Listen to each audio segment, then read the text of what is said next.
We say good evening to you from Fairview High School tonight as we are set for a Week 2 matchup here on DCTV Sports. Welcome to our Estill Chevrolet Cadillac pregame show on Estill Chevrolet Cadillac, North Clinton Street in Defiance. Josh Bush, Scoop Miller with you, and, well, it's a gorgeous night out here, thankfully, because we're outside tonight.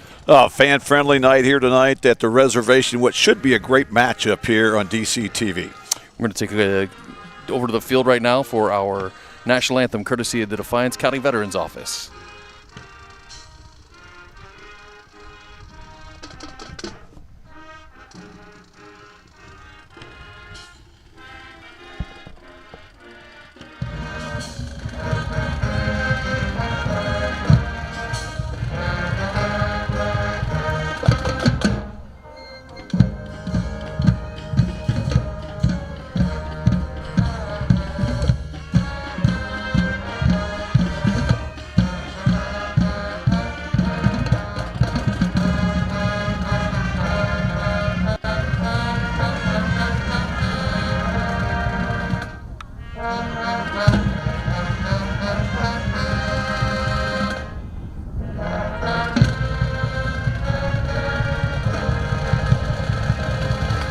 Fairview Marching Band there with our national anthem, courtesy of the Defiance County Veterans Office, proud to support local veterans and their families and connect them with the resources that are available to them.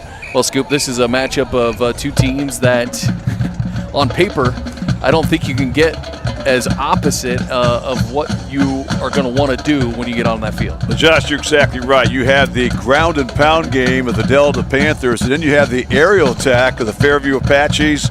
It's going to be whose will prevails tonight. Delta would love to make this a low possession game. In fact, don't be surprised if they don't even throw the football. Last year they threw the ball just one time against Fairview. And of course, Fairview on the other extreme, they'd love this to be a 10-plus possession type game. But again, Fairview has that explosive offense that can score from any place on the field at any time. Again, two great teams, but two contrasting matchups. And we'll see who could prevail here tonight. Let's take a quick time out on our Estill Chevrolet Cadillac pregame show. When we come back, we'll continue to break down these two teams, and we'll get you set for opening kickoff tonight right here on DCTV Sports. Estill Chevrolet Cadillac is this area's new and used car headquarters, earning your trust one satisfied customer at a time. Estill Chevrolet Cadillac, North Clinton Street in Defiance, and online at drivebobestill.com.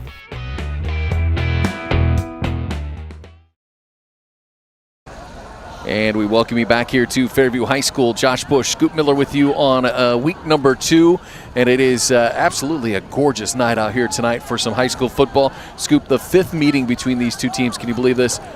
Delta's won all 4 of the previous meetings, including what was a really good matchup here, at Delta last year in 2024. Well, you're right. Last year, Delta got off to that great start. They got up 28-7 on the Apaches. Fairview came back, but it was a little too late as Delta prevailed 34-28. And 2 years ago, if you remember that matchup here at the reservation, Delta's eked out another close game, 31-28. So this has been a great series, but you can't really call a rivalry yet until you get a win. So Fairview, they want to get that kind of monkey off the back. They want to try to get that win tonight. They certainly have the talent to do so, I believe, here tonight. Well, if we look at Fairview, first of all, a win last Friday night over Wauseon.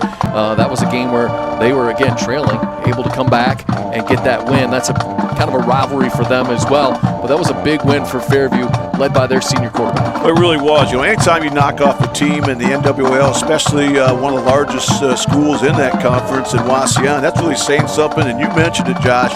They were trailing 21-20 going into that fourth quarter, but a couple fourth quarter touchdowns turned the tide, and the Apaches pulled out a squeaker. So both these teams coming off impressive wins.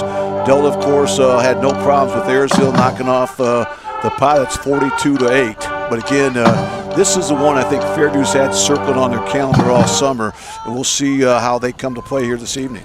Well, speaking of Delta, they lose their leading rusher from last season, who had a big game, 230 yards and 4 touchdowns against Fairview a year ago. But it seems like they're just kind of reloading. And, when you look at Mike Vickers, he's been doing this a year or two, and, he just kind of finds that talent. And they like to ground and pound, and they've got a nice plethora of backs in that backfield. And the main guy, I think, didn't even play last Friday. Well, you're right.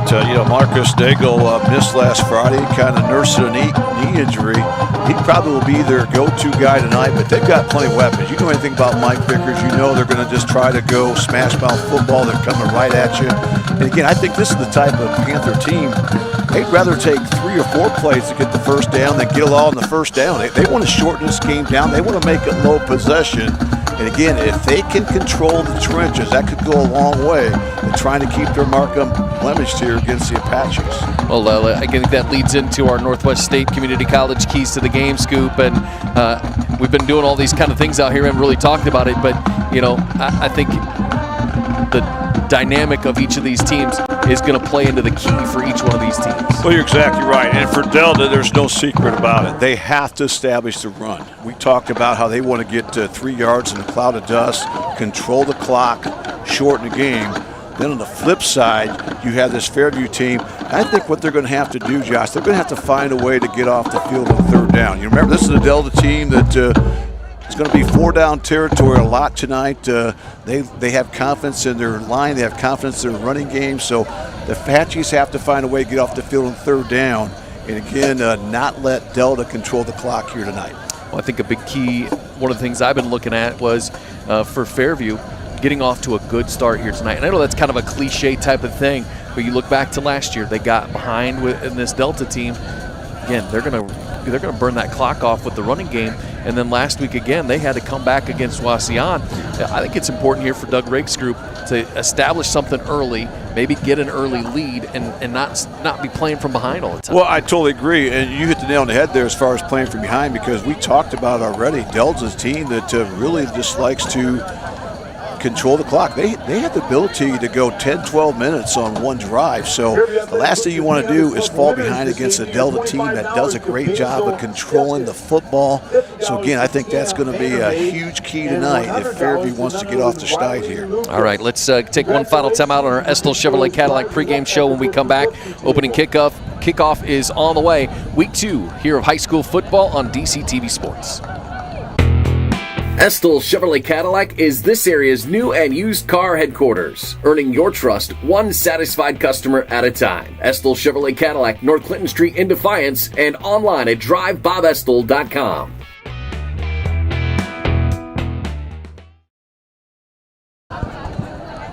All right, welcome back to the reservation here at Fairview High School. Josh Bush, Scoop Miller with you. Week number 2 of the high school football season as we are getting ready for our Superior Credit Union kickoff tonight. Superior Credit Union, a not-for-profit, member-owned financial cooperative. Visit superiorcu.com to find out more, as it looks like these two teams hitting out onto the field here tonight to Scoop. And, well, this is an important game for both of these two teams as well. You look at the non-league schedule, the NWOAL, GMC, each of them with 3 non-league games. You want those conferences to do as good as they can. It's a big game when you kind of big picture looking at this matchup here tonight. Well, certainly the fact that you want playoff points, but you want to get those things fixed out before you get the meat and the bones of the conference season. And let's face it, both these teams aspirations of finishing out on top of their respective leagues. NWL always has been tough. In fact, last year, NWL won about 60% of their non-league games. The GMC, after struggling week 1, GMC just went 3-5, trying to right the ship here tonight against the Panthers. Our Superior Federal Credit Union opening kickoff tonight. The Panthers will tee this one up and send it deep, so we're going to get a look at the Fairview offense to start this game here tonight as they've got it teed up high, and we are on the way. We'll get our starting lineups here in just a few minutes. And opening kickoff for Fairview down that near sideline, and the Apache offense will come onto the field here to start this ball game, led by their senior quarterback, Scoop, who last week accounted for all of their touchdowns. 3 through the air, 2 on the ground, 267 yards passing, 64 rushing. This kid has been dynamic for the last couple of years, really coming into his own now here in this 2025 season. Well, you're right. William Zdyke, a 4-year starter, All-Ohio last year, and again, he's a guy that can hurt you not only with his arm but with his legs. And certainly Delta wants to try to contain him, keep him in front here tonight. Shotgun start on first down. He's going to come to the near sideline. That'll be complete. I believe it was Oldinger with the catch there on the sideline. That was Logan Oldinger, a name you're going to hear quite a bit here tonight. Last week in that 34-28 win against Wauseon, Oldinger had 6 receptions for 66 yards. He also had a TD. You know, yeah, he was all GMC both on offense and defense last year, first team. Passes deflected at the line of scrimmage, almost incomplete there, and they got a host of white shirts in your face, and that's going to be another key here for this Fairview team is they've got 4 new linemen on the starting linemen on that offensive line. They're going to have they're going to have some good protection for Zedike tonight. Well, talking with both coaches before the game, I think that's really the key. You know, can this offensive line here for the Apaches give Zedike time here against this big Panther line? Quick hitter out of the backfield, and this is going to be broken open down the sideline. He goes. One man to beat at the 20. He's going to go all the way. This is going to be a touchdown for Logan Oldinger, and just like that, we talked about it, Scoop. The Apaches can strike quick. Boy, just like that. Nothing fancy. Going to hit Oldinger out in a quick little jet screen, and well, he takes it the distance. And Logan Oldinger can do that. You know, he's that athlete. You want to try to get the ball to him in space, and that time just a quick out to Oldinger from Zedike. And if you miss a tackle on Oldinger, he has a chance to take the house, which we saw right there. And that was Coach Mike Vickers' biggest nightmare. Talked with Mike before the game, was that big play capability of the Apaches. We saw it right there on the 3rd play from scrimmage. Point after attempt on the way here for the Apaches. Kick is up, and the kick is good. So an early 7-0 lead here for Fairview. We're going to take a timeout here on this first quarter. We'll be back with more after this on DCTV Sports.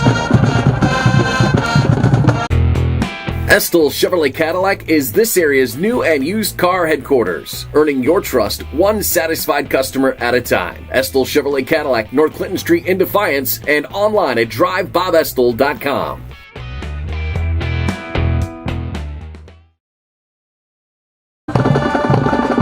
Welcome back to the reservation at Fairview, and Fairview, the Apaches strike first and they strike quick, and that is what this offense, Scoop, is really designed to do. They want to get down the field in a hurry. Well, you're exactly right, and that's the thing we mentioned in the pregame. That, you know, whose team can pose the will in the others. Fairview's that big play, can score from any place on the field. We saw there, and that bomb to Oldinger really was just a catch and a 70-yard run after the catch, basically. And again, that's their game. Meanwhile, Delta, as we'll see the Panthers here shortly, they want to try to get 3 yards in the cloud of dust, really shorten this game down to try to keep that explosive Apache offense on the sidelines. Well, we'll see just how good this Fairview defense. That's one of the things I think Doug Rakes has kind of been able to hang his hat on the last couple of years. This defense is much improved from 2-3 years ago. Well, you're right. That's the biggest hurdle they have to accomplish, because last year they gave up over 20 points per contest. This one will be brought back out, and a nice job by Vincent Martinez. He's a guy that's got the explosive speed. You know, he's one of those big playmakers, and he certainly can be electric there on that kick return. That time he takes it out to about the 37-yard line of the Apaches. Now the Apache defense certainly would expect to load up the box here against Delta, who will come out trying to establish the running game early. So first down and 10 for the Panthers at their own 37-yard line. Trip backfield, and it'll be the 3rd man through. No, and they're just going to push that pile ahead a little bit. And again, very methodical with what they're doing. That's Vincent Martinez, the junior, with his first carry of the night. He's going to pick up a couple of yards, but for this team, though, that clock's going to start spinning, and that ball control starts right here. Well, you're right, and again, we've said it already. You know, Delta would really rather get that first down after 3 or 4 plays than get on the first crack, just because they want to shorten this game down. So good pickup of solid 4 yards by Martinez on first down to bring up a 2nd 6 here for the Panthers. Ball resting on their own 41-yard line. So it'll be a 2nd down give, and this will be the last guy through, Marcus Nagel, who, again, didn't play last Friday night in their Week 1 win over Ayersville, but gets his first carry of the season on second down. Yeah, as we mentioned, Marcus Nagel, he's really going to be their go-to guy, I think, in the backfield. They want to try to ride him tonight as much as they can. As a freshman last year, he was honorable mention all NWAL. That time, the 6', 200-pound sophomore is held really to maybe half a yard there. So let's bring up a 3rd down and 6, and a big opportunity for the Apaches to get off the field on 3rd down. They'll load the box here on 3rd down, expecting that run, a toss to the near sideline. It's going to be read well by the Apache defense. He's going to be hit and dropped in the backfield, and that's going to be a loss on 3rd down, and it's going to force a punt here from Delta. If you're Doug Rakes and this Fairview crew, you got to be happy with your first 6 downs. Oh, you really have to be fired up, and that time they really stacked the box there, spelling the run there on 3rd and 6, and that time the Panthers tried to get to the edge, but that speed by the linebacking core of the Apache is just too much. That's going to go for a loss, so a negative play there on 3rd down, and the Apaches force a quick 3-and-out here as the Panthers will punt this football away. He's going to stand inside his own 25-yard line to punt this one away. Not in any hurry whatsoever. Snap is high. He's going to get it down. Pressure coming. He gets it away. It's going to be a high and short kick, and it's going to be just across midfield. It's going to hit and drop, and that's where it'll be down. The Apache offense back on the field for their second go of it here, but they'll scoop. This is a really good start for Doug Rakes and this crew from Fairview. Well, Josh, you already talked about the importance of Fairview getting out of the gates early. They did that the 3rd play from scrimmage. They take it to the house, and then they get a 3-and-out. And now Coach Doug Rakes and crew would love to get a little separation early here as they get the ball for the 2nd time tonight. And again, William Zedike, the All-Ohio quarterback back there, trying to lead the charge here as Fairview's on top 7-0. 1st down and 10, and he's going to roll out and go to that far sideline, and it'll be complete. Another play. That one looked like it was complete to 21. Yeah, it's going to be Shady Fritsch that time for the Apaches. That time the 5'10 sophomore just did a quick out route.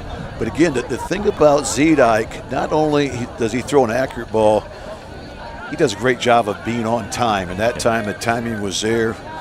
But it's going to come back. There was some laundry out there on the field. We'll get our first Service Master restore penalty of the game, and it'll go against Fairview. It's going to back the Apaches up and make this a little bit longer. The only positive for them, they can chunk off yards pretty quickly, so we'll see what they draw up here on a 1st down and 20 now for the Apaches. Back to pass is Zedike. He's going to drop it over the middle. This one's going to be picked off, and he threw into double coverage, and coming away with that, it's going to be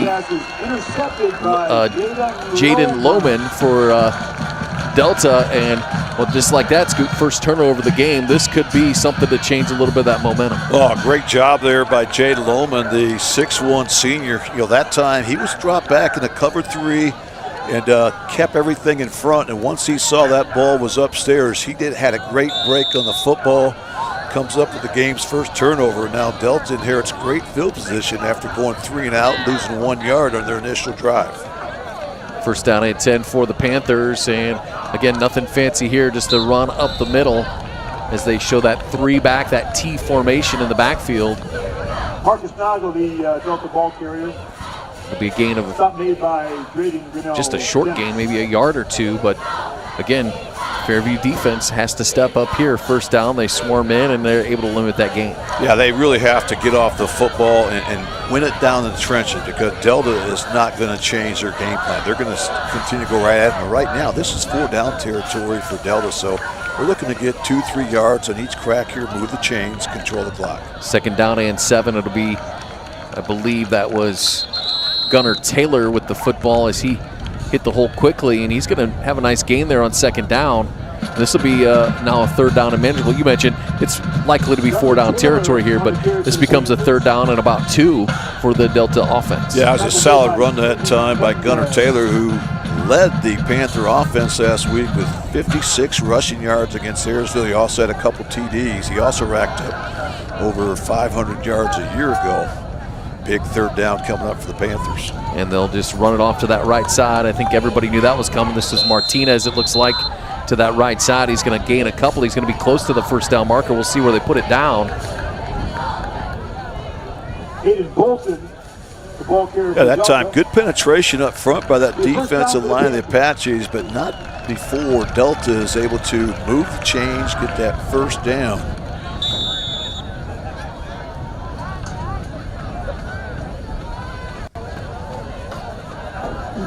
Maybe. They're just outside the red zone right now at about 21-yard line. We got a tough vantage point where we're at, but a fresh set of downs here for the Panthers. First down and 10, and a little motion in the backfield. Again, very methodical here. It'll be the third man through, and this will be just a quick little dive to that right side as Marcus Nagel, again, the ball carrier. He's going to pick up a few here on first down. And you mentioned it a couple of times, Scoop, nothing fancy with this team. They're okay with getting 2 or 3 yards a carry. Yeah, you're exactly right. This offense is very vanilla, you know, but they're going to come at you. They're not going to rewrite the playbook throughout this game. They're going to stay with the game plan. That time, a nice quick pitch, and Nagel's able to find some yardage there on that right side. And again, they have to stay away from those penalties and negative plays, stay on schedule, continue to move the chains. So it'll be a second down here. Just a quick run up the middle, and he's off to the races. This is going to be a touchdown for the Panthers just like that. Marcus Nagel puts his stamp on the season already, and Marcus Nagel with his first score of the year. A nice, big, solid run there. Nothing fancy. Right up the middle, finds the hole, patient, and then explodes with that speed. Yeah, that's just great execution by the Panthers, and that's their bread and butter play. They love running those traps up the middle. That time, excellent blocking. And Nagel, again, he's a guy that not afraid of contact, and that time, boy, he found a hole. I think we could have drove the DCTV van through, and he goes in really untouched. And right now the Panthers an extra point away from tying things up. Kick is up, the kick is on the way, and those arms will go up, and this ball game is tied at 7 all. Marcus Nagel with his first touchdown of the season, a West Banco touchdown, and it ties the game up here with about halfway through our first quarter from Fairview. 7-7, Delta and Fairview tied. We'll be back with more after this on DCTV Sports.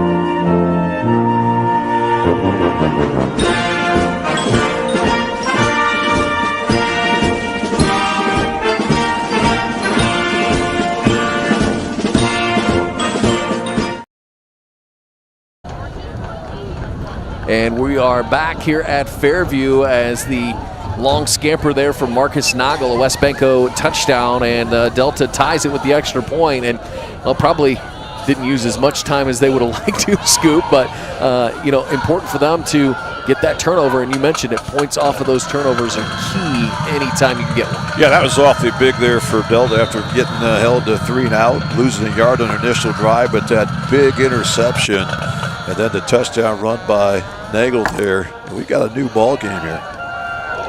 Just under the halfway mark of our opening quarter, and this is going to be returned for Fairview. A nice job by Gavin Garza, the junior. He's another guy that can be explosive with his ability to break tackles and with his game-breaking speed. That time, a nice little nifty return gives the Apaches some good field position to start things out on their third drive of the ball game. Remember, they scored on play number 3, an impressive 70-plus yard drive to start things out, but then that interception led to the Delta touchdown. Now the Fairview Apaches trying to retake the lead here. So they'll have it first down and 10 at just outside their own 40-yard line. As Zedek in shotgun formation. All kinds of receivers going to go to that far sideline. It'll be caught and pushed out of bounds. Trying to see who brought that one in. It looked like Brody Williams. Yeah, there. Brody Williams Again, another guy that second team all GMC a year ago. One of plenty of guys with speed in that receiving core for the Apaches. They're going with the little tempo here on offense, trying to keep the Panthers on their toes. 2nd down and 7, quick hitter to the near sideline. That'll be caught, and a nifty move there by John Hoffman. Excuse me, check that. It's Gavin Mead with the football, and he'll be brought down on this near sideline. And well, this is going to be a nice gain there. It's going to bring a first down for the Apaches. That's a well-designed play that time by Fairview. Just get the ball out in the flats to the wide side, and Gavin Mead, the 6'1 junior, is able to foul his blockers, moves the chains. And Apaches on the move one more time. Olinger in motion on first down, and Zedek will look his way to that far sideline, cuts it back up the middle. He'll be brought down. Got a healthy gain there of about 4 or 5, Scoop. And again, tempo, you mentioned it. Apache's not wasting any time here, but moving the ball really nicely here on this drive. Yeah, great execution by Fairview. This is what they want to do. You want to try to get a guy like Olinger, 15, 20 touches a game if you can, because he's got that explosive breakaway speed. That time picks up 3 yards on first down. So right now, Fairview staying ahead of chains, trying to control first down, but again, always looking for that big play. Another quick hitter to that far sideline, and that will be, looks like it maybe falls incomplete. It'll be 3rd down now and about 7. And this is a spot where if you're Doug Rakes, you want to get that completion. You want to keep the drive alive. You don't want to give the ball back to Delta here in this first quarter. No, you're right. So right now, an awfully big opportunity here for Delta to get off the field on 3rd down. All kinds of pressure in Zedek's face. He'll heave it down that far sideline, and that's going to fall incomplete. It looks like he was looking for that far sideline, and just nobody there. That's kind of almost credit that pressure from up front by Delta. Get back there and maybe getting Zedek a little bit ahead of where he wanted to be. Well, that's why you have to play Fairview. You have to find a way to get some pressure on Zedek, because, again, he's a guy who can hurt you with his arm and legs. That time, great job by Gary Valentine, Emmerich Fries, Wyatt Flickinger to apply some pressure there on Zedek. And the Apaches are forced to punt the football away. So they'll line up here to punt this one on a 4th down and 7. High snap, and he'll boot this one. It's a short kick. It's not going to go very far, but it gets an Apache roll down inside the 20, about the 18-yard line where that's going to be downed, and that's a friendly hometown roll there for Fairview. But a nice punt, as it turns out, will pin Delta fairly deep in their own side. Yeah, it really turned out really well for Fairview. The fact that that ball was kind of shanked, but what that prevented was a return. And remember, Delta does have some electric, explosive guys there as far as their punt return crew is concerned. So that time, this punt is going to pin the Panthers inside their own 20, as the Panthers looking at a long field, but also looking to take their first lead of the night here as we run to the 2.5-minute mark this opening quarter. First man through the hole, and he's going to have a big gain on first down. I believe that's Marcus Nagel with the football, and he's just dragging defenders out there, and nothing fancy, right up the middle, and then just drag a couple of Apaches to the first down marker. Yeah, he's a load. He's a guy that can carry you and I, Josh, on his back and go the distance. So again, an all-state wrestler, very solid football player as we're seeing. At that time, a big pickup on first down, and Delta gets a little bit of breathing room as that ball crosses the 30-yard line. A fresh set of downs for the Panthers. And you can see the brace, hefty-sized brace on that right leg for Nagel. But doesn't seem to be affecting his running, that's for sure. And a nice carry there for Vincent Martinez, the junior running back. Had a nice game there on first down himself. Right now we're seeing some great execution up front by that offensive line of the Panthers. And that's all a guy like Vincent Martinez needs, because he has that lightning speed. He can get to the hole in a hurry. And all he needs is a little crease, as we saw there. And again, Delta doing what they need to do. Controlling first down, staying ahead of the chains. They'll bring up a 2nd and 3 here for the Panthers. Ball just shy of their own 40-yard line. A big T formation in the backfield again. This will be, I believe that was Nagel with it again. He just kind of impatient, kind of shifting around at the line of scrimmage, and then finds the spot, and he's going to go forward. He's going to have probably just enough for the first down. Yeah, that's a great run. It's only going to be maybe 4 or 5 yards, but remember, he was hitting the backfield. It looked like that thing was stuffed pretty well, but he's somehow able to get a few yards, fall forward, And once again, another first down for Delta, and more importantly, Josh keeps that clock running. This is exactly what Coach Mike Vickers wants to see. The clock slowly ticking away. They'll use most of the play clock when they can, just trying to shorten this thing up. First down run off the left side. Again, I believe that's Nago with the football. And again, he's just going to power his way through that line of scrimmage, and he's going to fall forward. But by the time he gets done there, Scoop, he's got a gain of about 5, maybe 6 yards, and that's a solid run on first down. Again, you mentioned it earlier, they're not looking for first down on first down. They're looking for second and third down to get that first down and keep that clock spinning. But you're right. They just want to stay on schedule. And again, wow, what a great job by that Panther line, really getting that little push there. And again, controlling first down, a pickup at 5 yards. Little broken play in the backfield, and all kinds of trouble here for Freese as he's going to make something out of nothing. He goes down that left sideline. He's going to score. That was a broken play in the backfield, and Emmerich Freese turned that into something called 6 points. Are you kidding me? What a heads-up play by the sophomore quarterback, Emmerich Freese. You know, he's a guy last year as a freshman, you know, he was their starter, but he was a guy who was a little gun-shy as far as trying to run the football. That time, you mentioned, Josh, a busted play, but instead of panicking, he did the smart thing. He got to the edge and really kind of caught the Fairview defense by surprise. And 60 yards later, he finds pay dirt. And Delta now 13 unanswered points, trying to tack on one more. Kick is up and on the way, and following that West Benko touchdown for Emmerich Freese, Delta has their first lead of the night here. It comes with about 2 minutes to go in our opening quarter. We'll take a timeout when we come back. More to come here from Fairview. 14-7, Delta leading Fairview on DCTV Sports.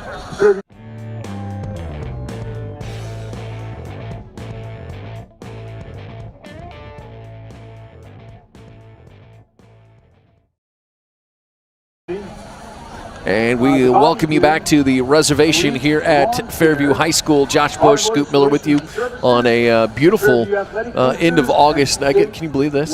Labor Day weekend coming our way here. Just can't believe it. Where did the summer go? But you're right. You could not doubt any nicer for week 2 of high school football. It's one of these nights where the players love it. You know, they're not out there overheating. You've got game time temp about 66 degrees. And certainly fan-friendly. You don't have to be bundled up in blankets. And, wow, what a show we're seeing. We've already seen, 21 first-quarter points here. Yeah. And Fairview we still got a couple minutes. Yeah, Fairview doesn't need more than a few seconds sometimes to go the distance. So right now an important kickoff coming up here for the Panthers is Alec York, who was second-team All-NWL a year ago as a kicker. Will look to keep it deep. It's a high end-over-end kick, and it'll be taken by the Apaches down this near sideline, and a little bit of space coming down the right in front of the Fairview bench, and he's going to be hit and dropped, and that'll be Gavin Mead with the return for Fairview, and another nice return there. And when you're Fairview, you like to get that good start. It's not going to take them long to get down the field, at least they hope. But we'll see what they can do here on this next possession. Yeah, that time, nice return by Gavin Mead. And I think if you're Delta, when a guy like Gavin Mead gets it on that kickoff, you kind of hold your breath because he's another guy that really is just really breaking one tackle away from maybe going the distance. So right now, Fairview, after surrendering consecutive touchdowns against, has the football trailing by 7.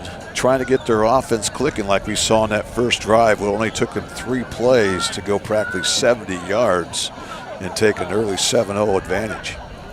A little something going on with the football, it looks like. They're adjusting. So who knows? We'll reset the play clock here. First down and 10 for the Apaches. Zedek back to pass. He'll come down this near sideline, and that one is a dangerous pass. And it looked like Scuba almost tipped at the line of scrimmage there, but looking for Gavin Mead down this near sideline, and well, that kind of floated away from Zedek. Yeah, that time Gavin Mead made a tremendous effort to try to come up with that, but yeah, I think it was tipped. It kind of looked like a duck up there in the air, but great effort, comes incomplete.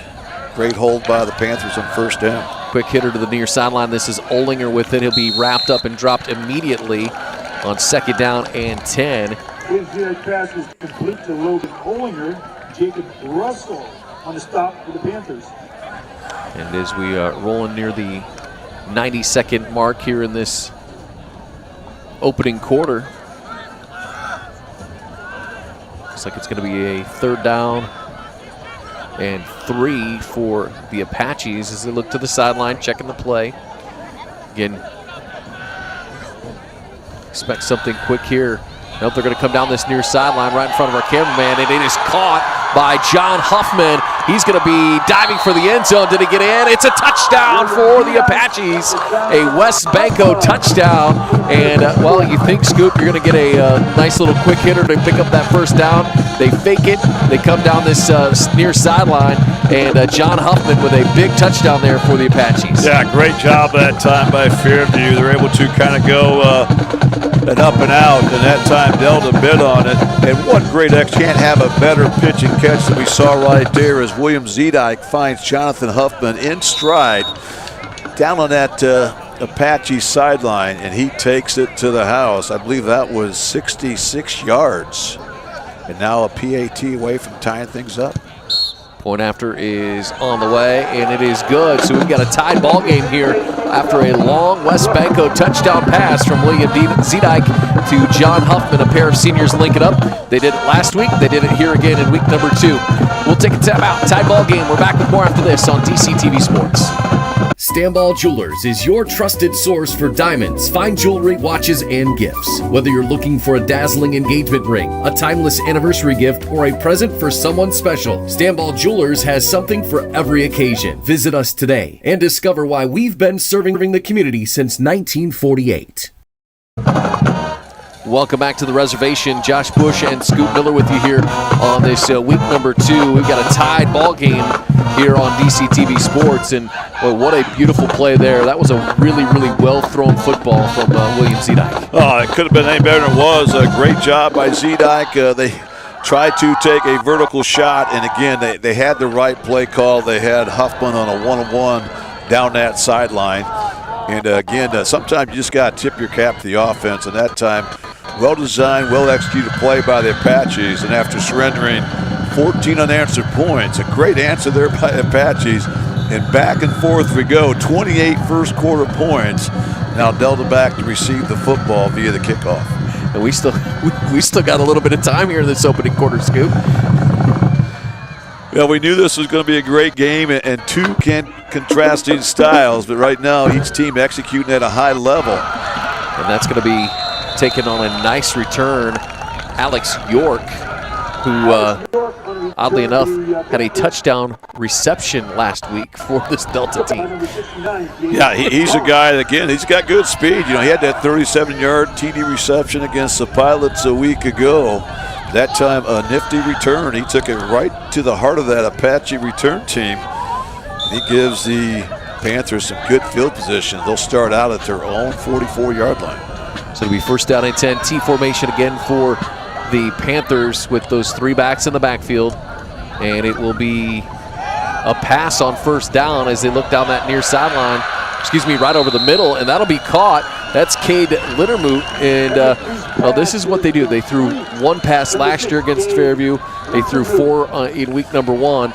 But just when you start to draw those guys in, you put extra guys in the box. This is what they like to do. Yeah, they picked the right spot. They had that play set up really nice. Just the 5th pass attempt on the season. But right now, Delta 5 for 5 as that time wide open was Lindermoot.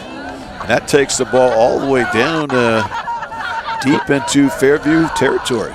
And it fooled everybody, including me. No fooling this time. Marcus Nagel with the carry right up the middle for Delta, and he'll just dive forward, and what might be the final play of this opening. I don't know. We might get to the end of the first quarter. I don't know here. No, it's been a good first quarter, and both these teams are really staying with the game plans. Fairview, we mentioned those big play capability guys, which we're seeing. And, of course, Delta, the ability to control the clock. I would think they'll probably just let this thing run out. As we mentioned, they want to try to shorten this game down. And that'll be the end of our first quarter. 28 points in our first 12 minutes, if you can believe that. It's a tied ball game. Delta 14, Fairview 14. We're back with more after this on DCTV Sports. Our Arthur Law Firm, we understand how overwhelming life can be after being seriously injured in a car accident. With over 50 years of experience, Arthur Law Firm has a track record of getting the results you deserve. When you don't know where to turn, get answers with Arthur. Call us today. They do. Welcome back to the reservation here at Fairview High School. Tied ball game after one quarter. And, well, Scoop, as we kind of look at some of we don't really have many of the stats here tonight. Our vantage point is a little bit rough. There's all kinds of media here. We must have picked a good game because everybody's here tonight. But this is 14 points. But we were just talking. Delta's doing what they want to do. Fairview's doing what they want to do. And they're just executing. Now it's going to be who can make a stop. Well, you're right. And I think the over-under coming in was probably 60 points. You know, everybody we talked to, nobody was expecting a defensive battle where it was going to be a 7-3 game or 14-12 or something. We knew both these teams have the ability to put points on the board. Both teams, if there's an area they got to make strides in, is their defense. And both teams able to exploit the other here in that back-and-forth first quarter. We saw not only a quick score by Fairview, we then saw a lead change, but the Apaches are able to tie things up. And here we're underway here in the second quarter as the Panthers have the ball. Inside our Stanball Jewelers red zone. There you go. Just inside the Stanball Jewelers red zone. You're right. And we haven't had a lot of that because we've had some big plays on both sides of the field here tonight. Well, Fairview may not get there because, again, they can strike from 80, 90 yards. It doesn't matter, you know. But to tell the more the team that's going to get those long, sustained drives. And again, they're just trying to shorten the game down. So they want to get 3 yards in a cloud of dust. And right now, they're right on schedule. Looking at 2nd and 5. And they must have had the ball in the wrong spot. It's on the other side of the 20-yard line, but they'll be in our Stanball Jewelers red zone. Nope, excuse me, looks like the ball was out. Is that a fumble? Looked like he got it back. It might have momentarily hit the turf, but a good surge that time by that Apache defense. That'll bring up a 3rd down and 4 or 5 to go here. We'll call it 4, but again, remember, this is going to be 4 down territory for the Panthers. They don't need to get all 4 yards right here. They just want to keep ahead of the chains, try to get 2-3 yards in a cloud of dust here. That big backfield once again is the Apaches will load the box here. They'll bring in all kinds of guys. It'll be the 3rd man through and nothing fancy. He's just going to pull defenders across the 15 down near the 10.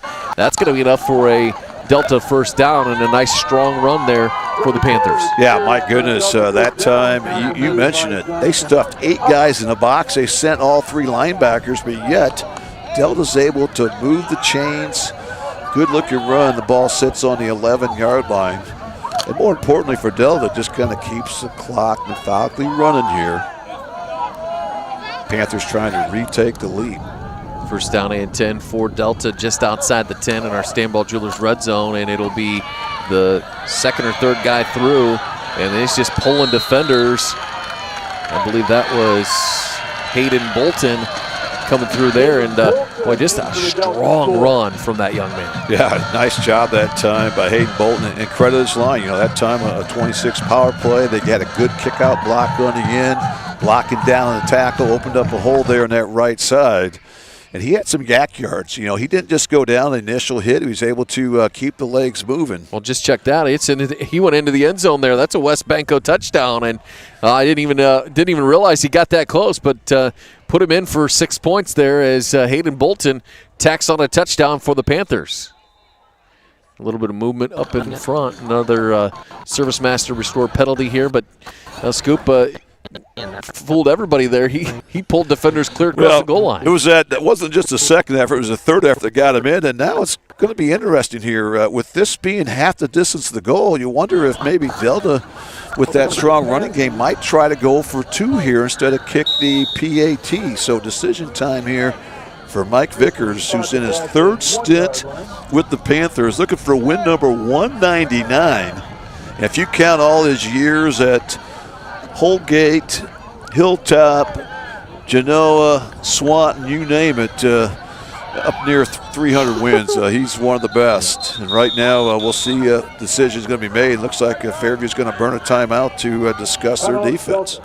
Lots going on here on this extra point, and the way we've been going back and forth, Scoop, that 1 point could mean quite a bit here in this ball game. I mean, you think about it, we've got 34 points already, but it could come down to that 1 point. Well, you're right. The last 2 games have come down to the wire. A 3-point contest 2 years ago here at the reservation, a 6-point game last year in Delta. So certainly those extra points are big, and right now maybe a little risk for Delta, but I think it's a good one. I'm sure Coach Mike Vickers says, hey, if we can't get a yard and a half, we don't deserve to win. So they're going to come out here, some power football taken right at Fairview.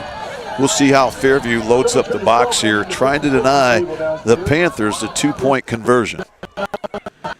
So Delta's going to put a receiver all the way down here on the near sideline to maybe expand the box a little bit, give some more room, take at least an Apache defender out of the play. But now motion out of the backfield, and it'll be second man through, and he's not going to get touched as he goes in. That's going to be Marcus Nagel, and that pays off for Delta here, Scoop, because now they've got an 8-point lead, 22-14. Yeah, great job by the Panthers taking advantage of that offsides penalty on Fairview, an extra point. They rolled a dice. Again, we thought it was a good opportunity to get 2, and they cash in. And now Delta enjoying an 8-point advantage here at the 10:48 mark of this opening half. We'll take a quick timeout here. When we come back, second quarter action continues from Fairview. Delta leading the Apaches 22-14 on DCTV Sports.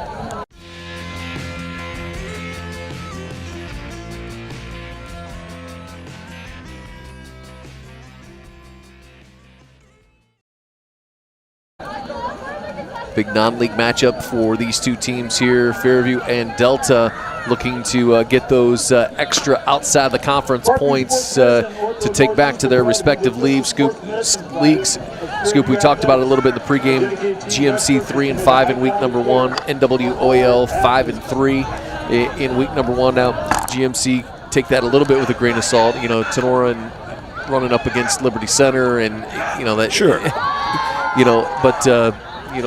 These are these games where everybody's rooting for each other in their league because they want those points come week 8, 9, 10. Yeah, I asked Delta coach Mike Vickers kind of about this rivalry before the game, and he loves it. In fact, we know we're going to get tested. We know they're going to exploit us. He said, really, I'm not sure how much this helps us prepare for the NWL because really nobody runs what Fairview does. Nobody can really match up like Fairview does. But he said, we know we're going to be tested. We know how good these guys are. We know they're going to win a ton of games this year. Probably be on top of the GMC when all the dust settles. So he loves this matchup. He knows they're going to get tested early. And wow, what a good one right now, as this has been a back and forth contest. And right now, plenty of touchdowns, 5 in all here. We're not even 2 minutes into the second quarter. Nice return there from Gavin Garza for the Apaches, and they'll have it first down and 10 out of it near their 40-yard line. Empty backfield for Zedike. He's going to throw to that far sideline, and this one will be fall incomplete. Credit the pressure that time. He had a white and green jersey in his face.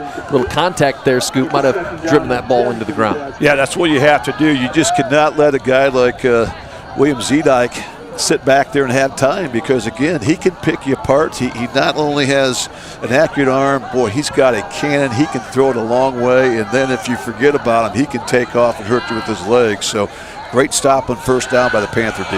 Just a quick hitter on this near sideline to Olinger, but played exceptionally well by that Delta defense, and I believe that was Vincent Martinez who got in there for the Panthers, and you saw Olinger come in motion, nothing fancy, just going to hit him there, kind of an expansion of a run game, if you will, for the Apaches, but well, you're right, really well. And that's a great matchup. When you talk about Logan Olinger, and then you have Vincent Martinez. That's speed on speed. You know you have to stay in front of Olinger, but you also don't want him to catch and get some speed going. That time, a great open field tackle by Martinez. Going to bring up third down.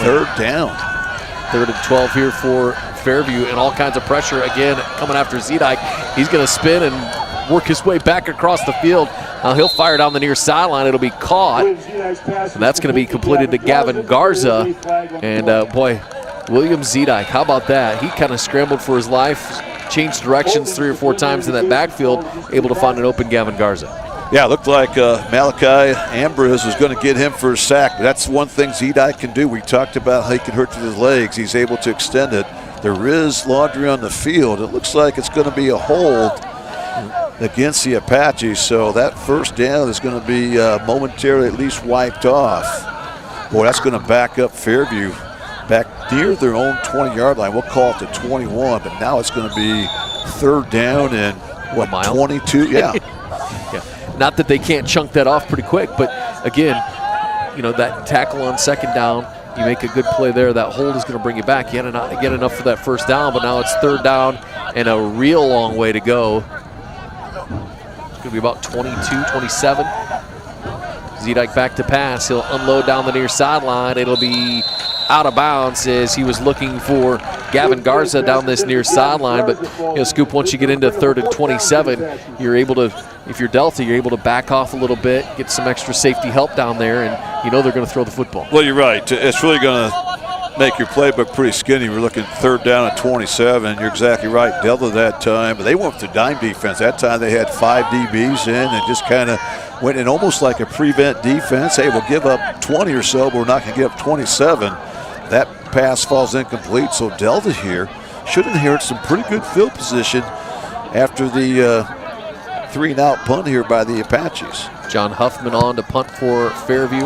Averaged a little over 32 yards a week ago against Wauseon, but this one's a high kick that's going to be taken and returned by Martinez once again for Delta. But you mentioned it, Scoop. You know, you're pinned back there on those. That penalty really hurt you there. Not just on the third down, but now you got a 4th down. You're punting from your own end zone. Now Delta's going to have a half of a field to work with here. And they've been moving the ball pretty well. Yeah, you just don't want to give a short field up to the Panthers here. And how about that nifty return that time by Vincent Martinez? A lot of guys are going to fair catch that, not even mess with it. He caught it in traffic, made a couple nifty moves, made a couple guys miss. He takes it into Apache territory. So good field position here for the Panthers, trying to get a little separation on their end. Already up a score, looking to make it 2 scores. First down and 10 at the Fairview 41-yard line for Delta. Again, 3 backs in the backfield, and they're looking to pass on first down. This will be over the middle, and it's going to be wide open and hauled in by Gary Valentine. And just like that, Delta throws one downfield. We're seeing a little bit of everything here tonight, Scoop. Now 6 for 6 on the season passing.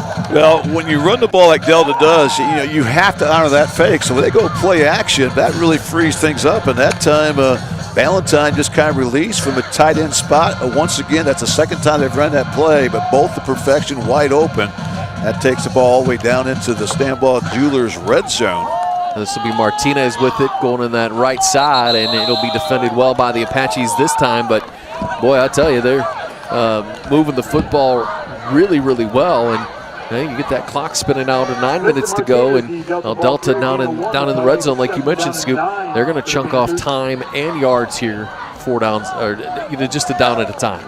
Yeah, and right now, Coach Mike Vickers is really hitting all the right buttons. You know, he'd be the first one to tell you we'd rather run the ball every time if we can. We've seen that over the years.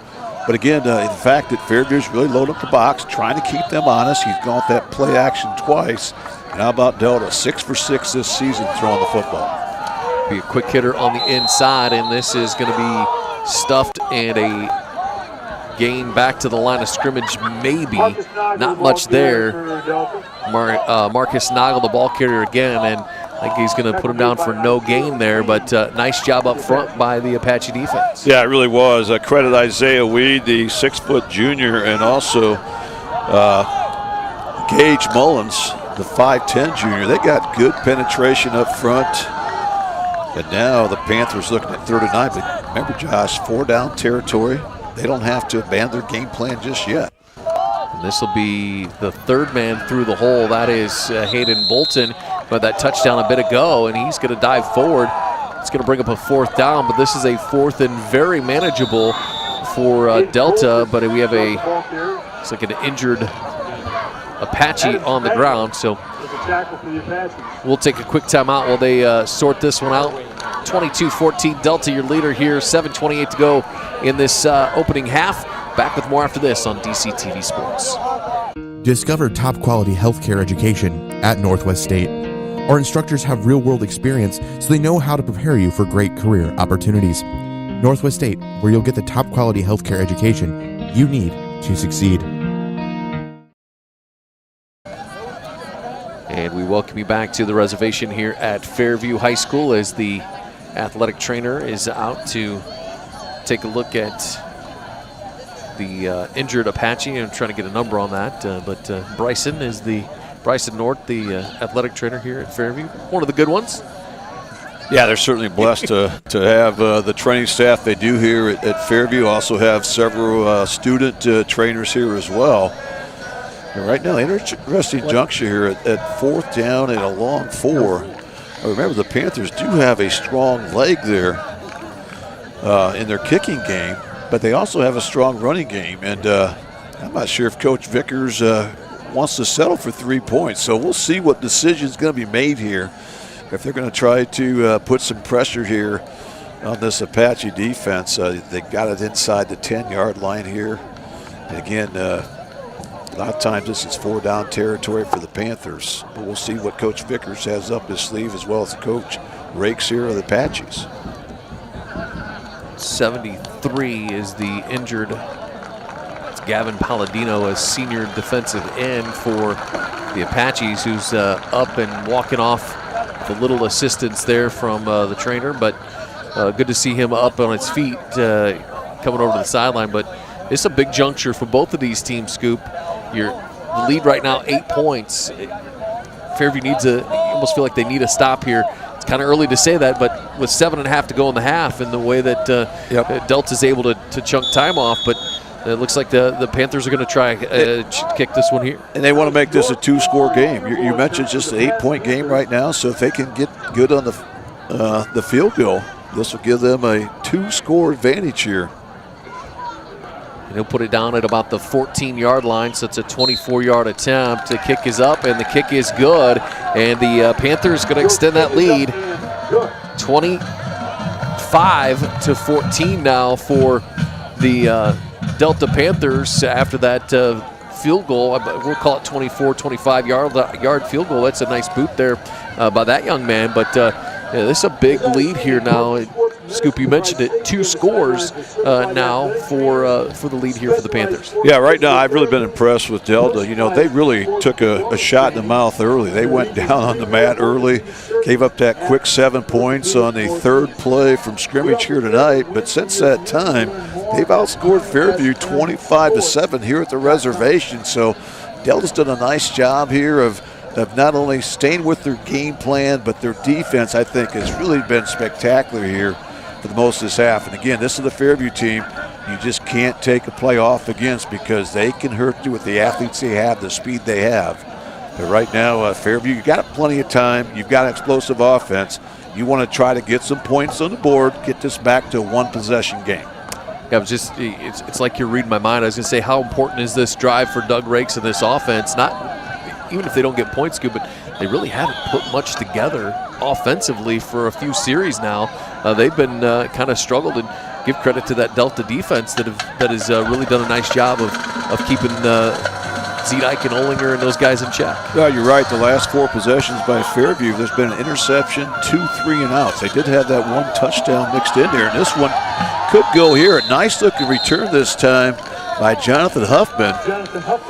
And that's going to give the Apaches a boost there, a little shot in the arm as he gets it out near midfield there. So solid return here as the Apaches try to make this a 1-score game. Well, he had that big touchdown pass a while ago on 3rd down for Fairview, but a nice return there. We'll have him out across the 35 at the 36-yard line, so it'll be 1st down and 10 for William Zedike in the Apache offense. He'll have 3 receivers to his left, 2 to the near sideline, back to throw, looking quick to the right side. It'll be complete out across the 40 and still on his feet out near midfield. And that's a nice little run after the catch for Fairview, and they're going to get some extra yards there on that sideline. I believe it was Brody Williams with the reception, but a nice job there for Fairview on 1st down. Yeah, great job. They went trips to the wide side, twins to the short side, and that time they just hit the underneath receiver there on a quick 5-yard out. But great yak yards after the catch, moves the chains, and takes the ball just shy of the midfield stripe. Zedike will roll to his left, and he's going to throw to the far sideline. That'll be caught out near the 1st down marker. They're going to have a gain of 8, 9, maybe enough for a 1st down. We'll see where they put it down, but on that far sideline. But, again, really making move the pocket a little bit. We've seen some pressure from this Delta defense, move the pocket, and a quick throw from Zidike. Yeah, I love that. It's a really safe play. You're getting the ball to the flats, and again, you're just trying to get those one-on-one matchups there. That time, good pickup there of 9 yards on first down. Apache's on the move. 2nd and 1, another quick hitter. This will be near that left sideline, and nothing fancy there. Olinger hauls it in. He's going to have enough for an Apache first down as the sticks will move with about 6 minutes to go here in this opening half, Scoop. And the Apaches starting to click a little bit here on offense. Yeah, I love the rhythm and tempo they have going right there. And that time Olinger just goes down on 8-yard kind of button hook there, comes back to the football, and again the ball on time. Here's Zidike here with his legs. Takes off running. Designed run for Zidike, and he'll have enough. Looks like he's going to be out near the first down marker, down near the 20-yard line. So a nice run there from William Zidike. 64 yards on the ground, 2 touchdowns last week against Wauseon, and you see what he can do there. You start spreading it out. They don't really run the football, but that's their idea of a running game right there. Yeah, it's almost pick your poison if you're the Delta defense, because if you try to go take away the deep ball, you give the ball out there in the flats, and if you try to cover that, you've got a guy like Zidike who can hurt you with his legs. That time a heads-up play there by the senior quarterback. Pressure coming. Zidike will unload to the near sideline. Olinger has it out near the hash mark, and he'll cut it inside before being dropped on the near sideline there. Nice open field tackle for Delta. That was Dominic Salyers with it, with the tackle there, but Olinger's not an easy guy to bring down in space. No, he's not. Salyers an all-league defensive back for the Panthers a year ago, and he did all he could. But again, get the ball to Olinger, 20 times a game as you can. He's so dangerous. Pocket breaks down for Zidike this time and dances around a little bit, and almost like he just kind of threw that one out and lived to see another down, Scoop. Well, that's what you call a really good incompletion. A lot of times, guys are going to try to make something out of nothing. You may try to force something. You may take the sack. That time, Zidike realized there was nothing there, so why lose yardage on it? He just grounds the football, and certainly for the Fairview Apaches, 4-down territory if you need. Still with plenty of time remaining here in this opening half. 3rd down and 5 for Fairview. Back in the backfield. They're not going to use him that way, but they'll throw to the near sideline. This will be complete inside the 10-yard line as 21. Shady Fritsch hauls it in again, and that's a couple of big receptions for that young man here tonight, and this will move the chains and keep the drive alive here for Fairview. Yeah, nice job of converting there by Zidike and company, and once again in that Stand Ball Jewelers red zone looking to score. And their first run of the night, and how about that? Drayden Grinnell Dennis carries the football. He's going to be close to the end zone, and it's one of those things where you just don't know what you're going to get here tonight. We've seen passes from Delta. Now Fairview's going to run it in for an attempted run for a touchdown. Yeah, coming in, we weren't sure we were going to see a pass from Delta or a run from Fairview, and here we've seen both. So both teams throwing out all the stops, understand the importance of this non-league game. And right now, Delta looking on this good in this drive, looking at 2nd goal here. Olinger will take the direct snap in the backfield. He'll run it off the right tackle, and did he get it forward enough for the touchdown? And that's a Fairview touchdown for Logan Olinger. And Scoop, they call that the Wildcat, if you will. They don't think it's been as it was a thing, if you will, as the kids would say. It was a vibe or something like that a few years ago. But you just line up a guy like Logan Olinger in the backfield and just let him put his head down and go forward. Yeah, right now you just don't want to outcoach yourself here. This is that Olinger who's again not only a good runner, a confident runner. That time just kind of lowers the shoulder there, is able to take it in for that TD. Fairview's going to go for 2 here, trailing by 5. And it'll be Zidike with it, looking to throw. They're going to come back the other way, back of the end zone, and it will be caught for the 2-point conversion. Well, that was a nifty little play. They kind of came the one way and went back on that back side, and a nice job there for William Zidike to find that receiver in the back. That's going to cut that lead to 3. That's a huge 2-point conversion. That is very huge. Instead of being 5 points, almost a touchdown deficit, now you're back within a field goal. A nice little misdirection play, well executed by the Apaches. An impressive drive to make this a 1-score game. So Logan Oldinger with his West Banco rushing touchdown tonight in this second quarter. And, well, Scoop, I'll tell you what, this is one of the most exciting games I've seen in a long time. And it's only week number 2. And you know what? You just have that feel it's going to come down to whoever has the ball last is probably going to win, you know, because, again, these teams well coached. They're oozing with athletes. And, oh, yeah, they've got that X factor. Both these teams want this ball game. Don't let the fact this is a non-league game fool you. This is all these kids out there, leaving everything out there. And we've seen both teams draw out all the stops. And as you mentioned, Josh, we've still got, nearly 4 minutes to go in this opening half. 25-22, Delta with the lead here over Fairview on this final Friday of the month of August, which I don't know if that pains me to say that or not, Scoop, but, you know, it's, I guess fall's about here. Temperature-wise tonight, it feels like a little bit fall, and we're actually outside in it ourselves here with the way our setup is tonight. Lots of folks here and a crowded press box. So onside kick here from Fairview. They're trying a little trickeration, and Delta's going to fall on it, but boy, something nifty there from Doug Rakes trying to catch the Delta Panthers off guard. Yeah, I think there's nothing wrong with that. The fact that that's something they've worked on, and you know how powerful this Delta offense has been. They've been tough to stop with that powerful running game. That time, excellent job there.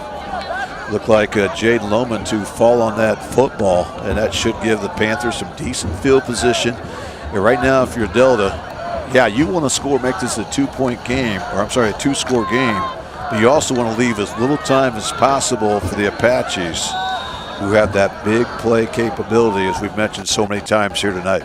3:51 to go before halftime. First down and 10 for Delta, and they will just run it on first down as expected. And this is going to be a nice, solid game. This is going to be close to a first down off that right side. We'll see who comes off the bottom of the pile there. That's going to be Nagel with it on first down, and that's a nice run to get this drive going for the Panthers. Yeah, again, he's that go-to guy, and again, just a load to try to bring down. Again, 6 foot, 200 pounds. And last year as a freshman, he was on the all-league football team. So again, they just want to make sure this is the last drive of the half, and a big opportunity for Fairview to keep this game right where it's at. Got a penalty marker on the field, a service master restore penalty. And that's going to back up Delta 5 yards. So it'll be a first down and 15 now for Delta. But again, like you mentioned, Scoop, at the rate they chunk off those yards, they get that clock rolling again. It's going to get them a little closer to halftime before they want to punch this one in. Yeah, you're right. And right now, if you're Fairview, you have to take advantage of this penalty. It's going to throw Delta off schedule a little bit. So right now, the Panthers looking at 1st and 15. And of course, the Panthers would like nothing better than to run out this first half clock and also try to put some points on the board with it. It'll be the second man, third man through. We got a penalty marker late on that one. That's Marcus Nagel again with the football. And the penalty coming in late there. We'll see as they sort this one out a little bit. But yeah, I think that's going to go against the Apaches. Looks like it may be a personal foul. The face mask in there, you see the signal. Oh boy, so Delta, after getting stymied with that 5-yard penalty, able to take advantage of the Fairview penalty. And now that gets them back on schedule in a hurry. That's going to move the chains. It'll be another first down for the Panthers. Still with plenty of time remaining, 3:28. A couple timeouts in their back pocket here. It'll be first down and 10 for the Apaches, for the Panthers. And they'll just run it off that right side, and it'll be snuffed out nicely by the Apache defense. But clock spinning now near the 3-minute mark, and the Panthers inching their way down to the goal line. And Josh, I know we're still in the first half, but a really important possession here for this Fairview defense. You remember right now they're already trailing. You don't want to make this a 2-score game, and Delta will get the football to start the second half. So you want to try to get some momentum, maybe a shot in the arm before heading to the locker room at halftime. Nice pickup again on first down. Delta staying ahead of the chains here. Clock continues to wind. Run to the 3-minute mark in the opening half.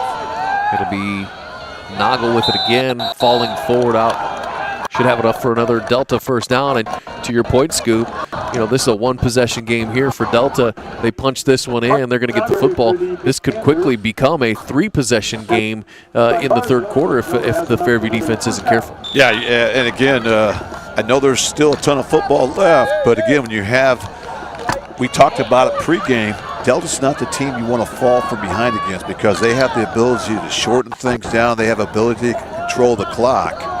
So right now, Panthers trying to get separation. Of course, the Apaches trying to hold here. It'll be a first down run up the middle, and this will be stopped by the Fairview defense. Clock spinning near the 2-minute mark as Naga with the football again, and just not anywhere to go there as you see Fairview start to load that box up. We've seen that before, Scoop, and my goodness, we've seen some passing tonight from Delta. We'll see what they draw up here, but Fairview starting to load that box a little bit more here in these closing minutes of this first half. Yeah, right now, Isaiah Weed, Gage Bullets, Adam Spangler really getting that good surge, and that time holds the Panthers to no gain on first down. And they'll design run for the quarterback to the near sideline. Penalty marker is down. He'll lower his shoulder and go forward. He's going to be out near the first down marker, but we'll sort out the penalty here, and I believe that's going to be a hold. So this is coming back. That's a huge penalty against the Panthers. It really is, and that's something that Coach Vickers has worked on, trying to get his young quarterback to be able to run the football. And that time they had Emmerich Freeze fake the handoff, foul his blockers. He had some good yardage there, but the hold will negate it. And now that's going to really back up the Panthers. And again, you want to try to make these guys one-dimensional. I'm not sure you can do it because these guys, I think, have proven they're going to run the football regardless. But boy, this is the big shot in the arm here for the Apache defense as the Panthers now looking at second down and 20. Minute 32 to go in the opening half here. Second down and 20 for Delta. Same look, that T backfield, those 3 backs in the backfield, and they will roll the quarterback to the right, and he will tuck it under and go that far sideline. Scoop, essentially a mirror of what they try to do on this near sideline. Just roll the quarterback out and try to find some green space out there. He's going to gain about 5 yards there on second down. Yeah, that time a nice little counter play, and once again, Freese is able to run the football. He gets maybe 5 yards back. But again, Panthers looking at a long third down here, maybe 3rd and 14.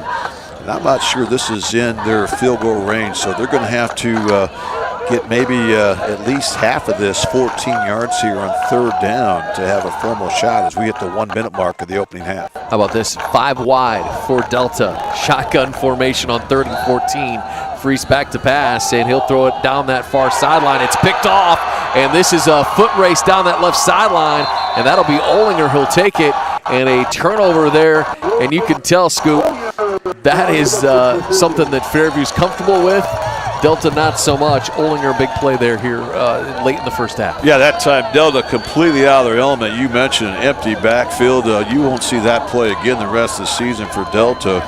And give Emmerich Freese some credit there. Even though he threw the pick, he was able to make maybe a touchdown-saving tackle on Olinger. And now the Apaches, maybe with a little bit too much time, according to Coach Mike Vickers here, trying to do some magic with their offense. Less than a minute, but 3 timeouts. That's an eternity for Fairview. Is this one will trying to see if it was skipped. I thought it looked like it might have skipped off the turf, but it'll be complete to Logan Olinger on that far sideline. Move the chains, first down, and just like that, the Apaches are cooking here late in the first half.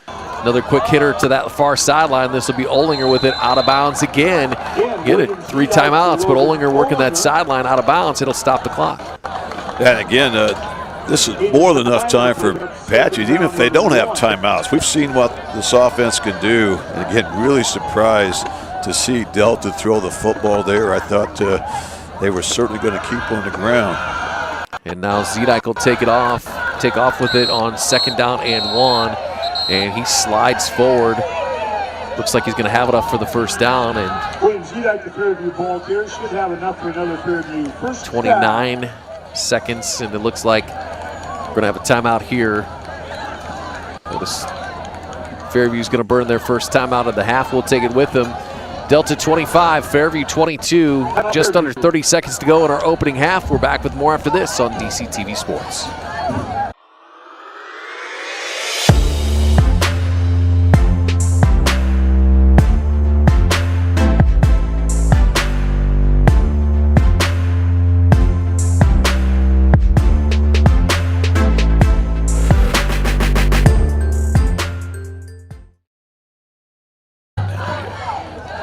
Welcome back to the reservation. Coming off the timeout there for Fairview. And Scoop, we were just kind of talking about this. This is a huge turn of events here to close out this half. We were looking at the possibility of Delta maybe punching that in. Fairview, again, down 2 scores at the half, and then Delta with it coming out of the second half. This could have been a 3-possession game, and now Fairview could potentially have a lead at halftime. A huge turn of momentum. We talked about it. You're right. Maybe a 2-possession game. You get the ball to start the third quarter. Now you're maybe looking at playing come from behind here, as Fairview still with plenty of time and still with a couple timeouts.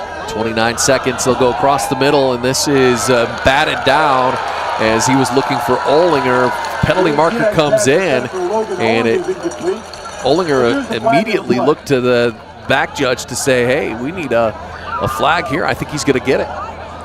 Yeah, I think that's going to be a pass interference call. So once again, 15 yards here for this Apache offense, and the clock is stopped at 23.1. So it only took 6 seconds there to pick up 15 yards. And now again, with timeouts left and the ball where it's at, you're going to have several opportunities to throw the ball in the end zone here in the final 23.1. So it'll be 1st down and 10 for the Apaches. Shotgun formation for Zedek, back to pass. He's going to go for it all on 1st down, and just kind of threw that one to the back corner. It looked like potentially a little miscommunication between quarterback and wide receiver. Nobody home as it falls incomplete with 18 seconds to go. It'll be 2nd down and 10, ball sitting at the 20-yard line. Well, that time, give Delta front line a lot of credit because they put a little pressure on Zedek. He threw that ball maybe a little quicker than he wanted. At that time, a receiver just happened to break the other way, but it goes incomplete. Still plenty of time here with 18 to go. And pressure coming. Zedek could be hit and dropped as the clock spins. They're going to have to burn a timeout here, and they'll take it with 12.9 seconds to go in this first half. And that's a huge play from the Delta defense here on that 2nd down. Well, it really was. Zedek that time saw a little seam and was able to tuck the ball away, but a nice one-on-one tackle. If you don't bring him down there, he's got the ability to take it to the house. So huge play there by the Panther defense, trying to hold the line here after that interception just a couple minutes ago that really caught all of us off guard. And by a couple minutes ago, you mean 40 seconds of game clock, Scoop. Yeah, you're right, if that. But again, yeah, it was a big play there by Olinger and that Fairview defense. And now the offense needs to rise to the occasion here for the Apaches. And again, this has kind of been a seesaw battle this opening half. Don't be surprised if we see one more lead change before this half is over. And there you see it. Ball on the 22, 12 yards to go.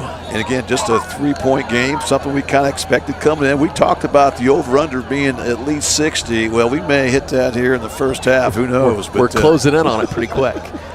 So we'll see what Coach Rakes dials up here for this offense.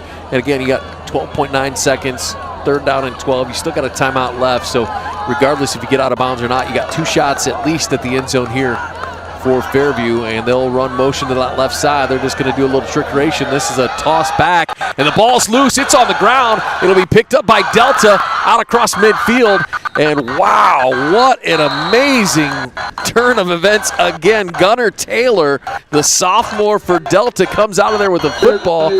Scoop, that looked like a little toss, halfback pass. I don't know what was going on back there, but sometimes you can get a little too fancy. Yeah, a little trickery, and Delta kind of did that when they went empty backfield, and Fairview returns the favor. That time a little pitch reverse. It looked like it was going to be a throwback then, but it just never developed, didn't have the time, and credit Delta. They're able to get good penetration from the line blew that up in the backfield. And now just 2.8 to go, and we will not see Delta throw the ball here, I will assure you. They're just going to power it, and if they can happen to get 42 yards, they'll take it. But again, Delta dodges a bullet after Fairview kind of had them on the ropes there after coming up with that big turnover on the pick by Ollinger. So it'll be first down and 10 for Delta in a first half that, Scoop, there's been so much in this first half. Aside from the points, just the different, all the variety of things that we've seen here in this first half. It's been a fun game to watch here so far, and we still got half a football game. Yeah, I knew coming in that this was going to be, if I could pick any game on the north side of the state, this is the one I wanted to go to. Just so intriguing with the matchups we have. Both these programs, have such strong traditions. And both these teams, as we're seeing it, Josh, they want this game awfully bad. They're playing like this is a league championship on the line. I love it. So it looks like we're going to have we don't know what's going on. Timeout potentially here by one of these two teams, but heading into the locker room here, Scoop, this has been one of those where you, even as run-based and clock controlling as Delta's been, it has not been as methodical probably as Coach Vickers would like. I mean, it's a double-edged sword, right? You get those big plays. You're just not used to those big plays as often as a Fairview team, but they've had some nice big long runs and things happen for them tonight. It's been a dynamic first half. Yeah, it really has been, and I think this is the type of game Fairview's wanted to get into. I mean, I think each team has had 6 possessions here in this opening half, so a high possession game. I think that tends to favor Fairview. Delta has had some impressive drives, but they haven't had those 15, 16, 17 play drives that we've seen them do so many times over the years, especially when Mike Vickers has been at the helm for the Panthers. So right now, who knows what we'll see here with 2.8, but again, you'll see prevent defense right now. In a 5-wide look for Delta once again. Are the pigs flying out here in Fairview? Here we go, back to pass is Freese, and pressure coming. He'll elude it at first. Now he's going to heave one down that sideline, and it will be batted down, incomplete, and we will reach halftime. There we go. Another 5-wide shot there from Delta. I guess the thought maybe there is that you just have to bat it. I mean, even if you.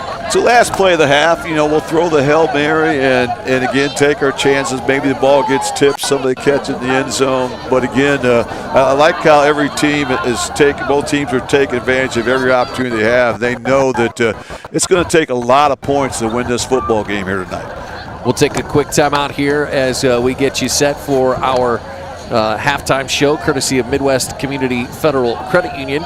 And well, it's been a fun one here so far tonight. 25-22, Delta leading Fairview at halftime. We're back with more after this on DCTV Sports.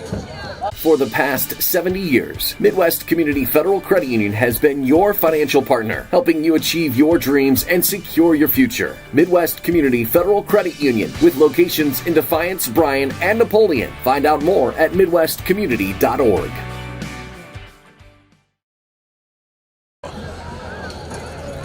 Welcome back to Fairview High School, our Midwest Community Federal Credit Union halftime show. Midwest Community Federal Credit Union, helping you achieve your dreams and securing your future.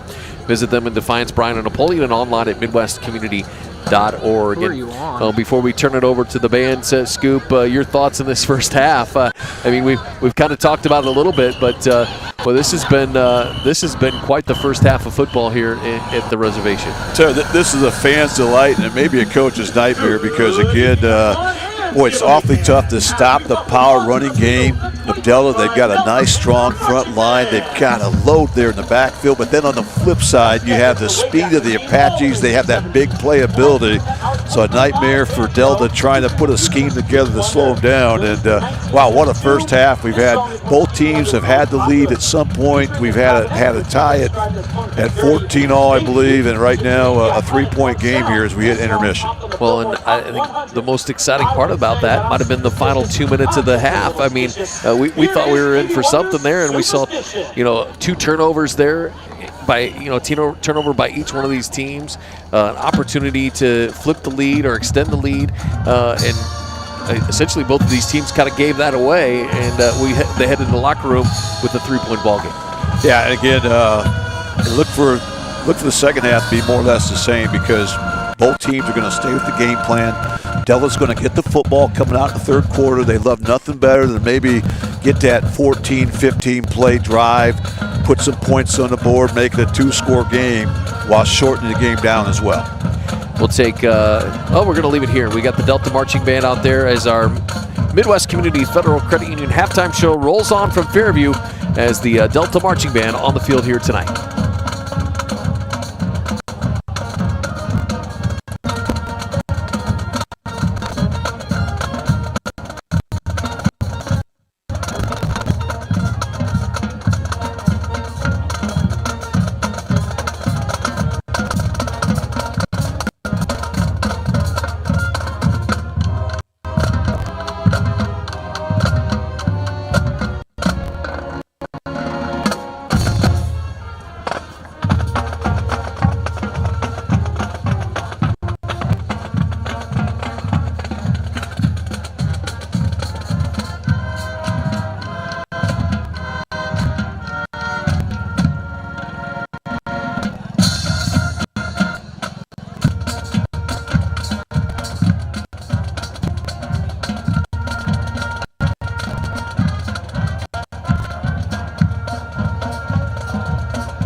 Our next song wasn't one of his most popular when it was released, but now is one of Stevie's most iconic charts.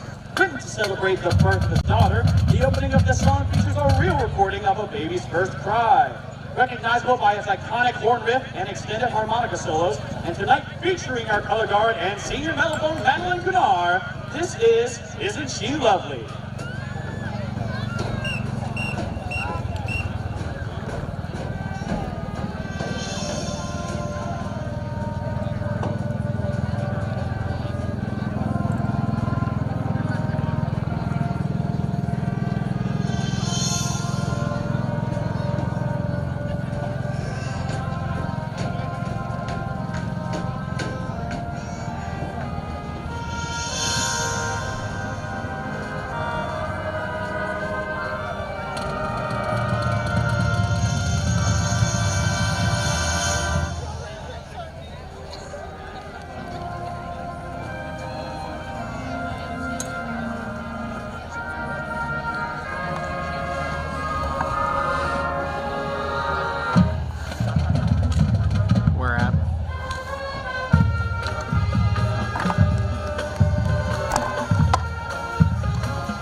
We're going to end our performance tonight with more of a soul and Motown feel. The lyrics of this song tell the story of a man who left his girlfriend but realized he made a mistake. This song was the first that Stevie produced himself, the first collaboration with Linda Lawrence, who went on to become a member of the Supremes, and gave Stevie his 6th of 74 Grammy nominations. Here is Signed, Sealed, Delivered, I'm Yours.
For the past 70 years, Midwest Community Federal Credit Union has been your financial partner, helping you achieve your dreams and secure your future. Midwest Community Federal Credit Union, with locations in Defiance, Bryan, and Napoleon. Find out more at midwestcommunity.org.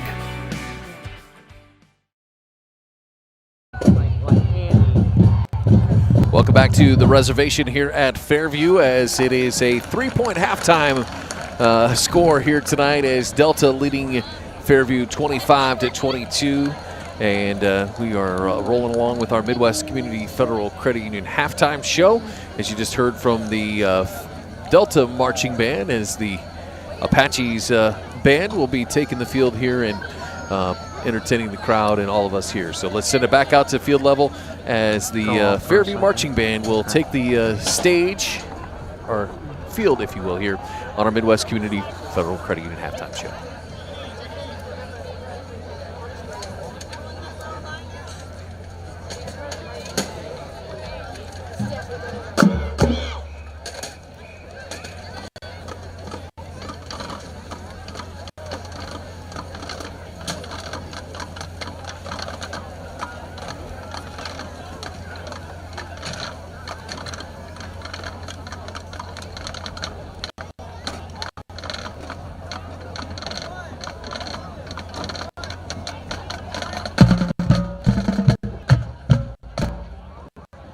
Ladies and gentlemen, the Fairview Marching Band, the pride is under the direction of Miss Carrie Rosania and Miss Julie Bayless, along with Miss Maya Boyd.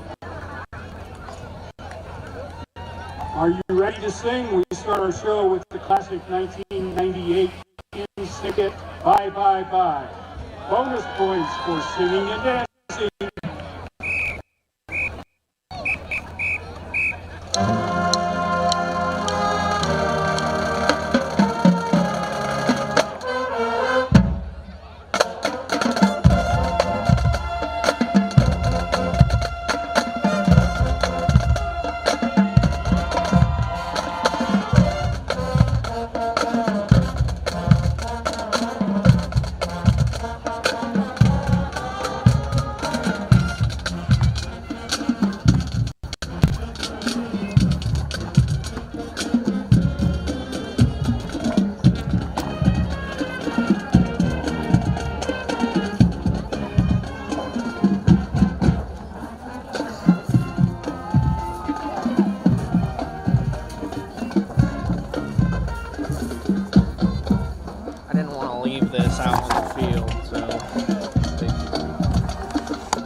leaving it out there. I don't even think that's going to work very well. We're going to go down here and then...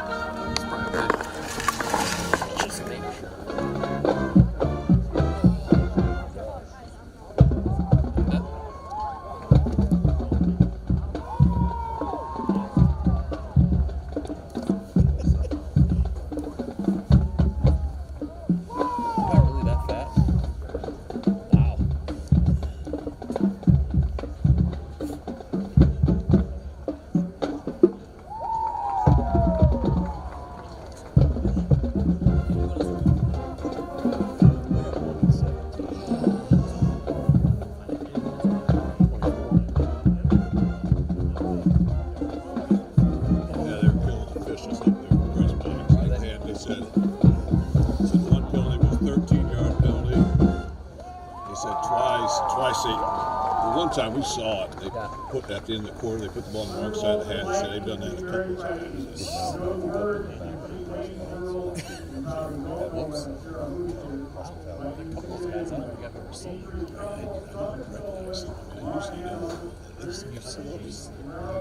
That's all I've seen before. Did they have drinks and food up there at the hospitality area? Did they have drinks or food up there at the hospitality area? Yeah, they got had some pizzas up there, some wings. They got a refrigerator full of some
We close on Killer Bee singing show with the 2004 song from the Killers, Mr. Brightside.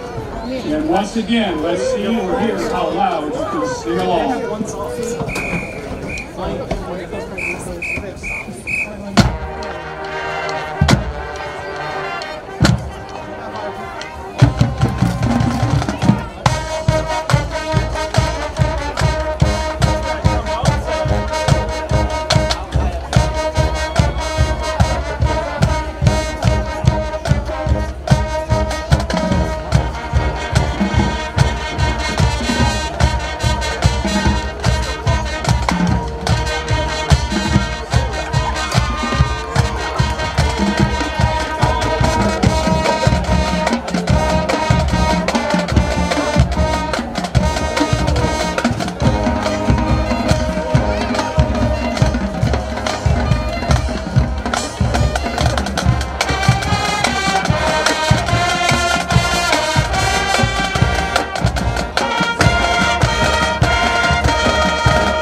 For the past 70 years, Midwest Community Federal Credit Union has been your financial partner, helping you achieve your dreams and secure your future. Midwest Community Federal Credit Union, with locations in Defiance, Bryan, and Napoleon. Find out more at midwestcommunity.org.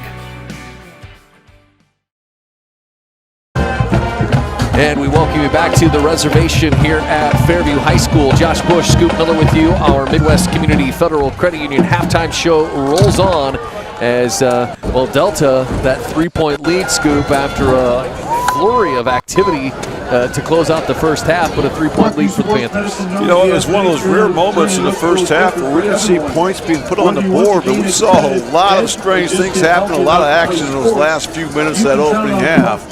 And again, look for both these coaches, two of the best. We're going to see some good end-game adjustments here at the halftime break. And again, I think it's going to be important. Again, we still have 24 minutes of action ahead of us.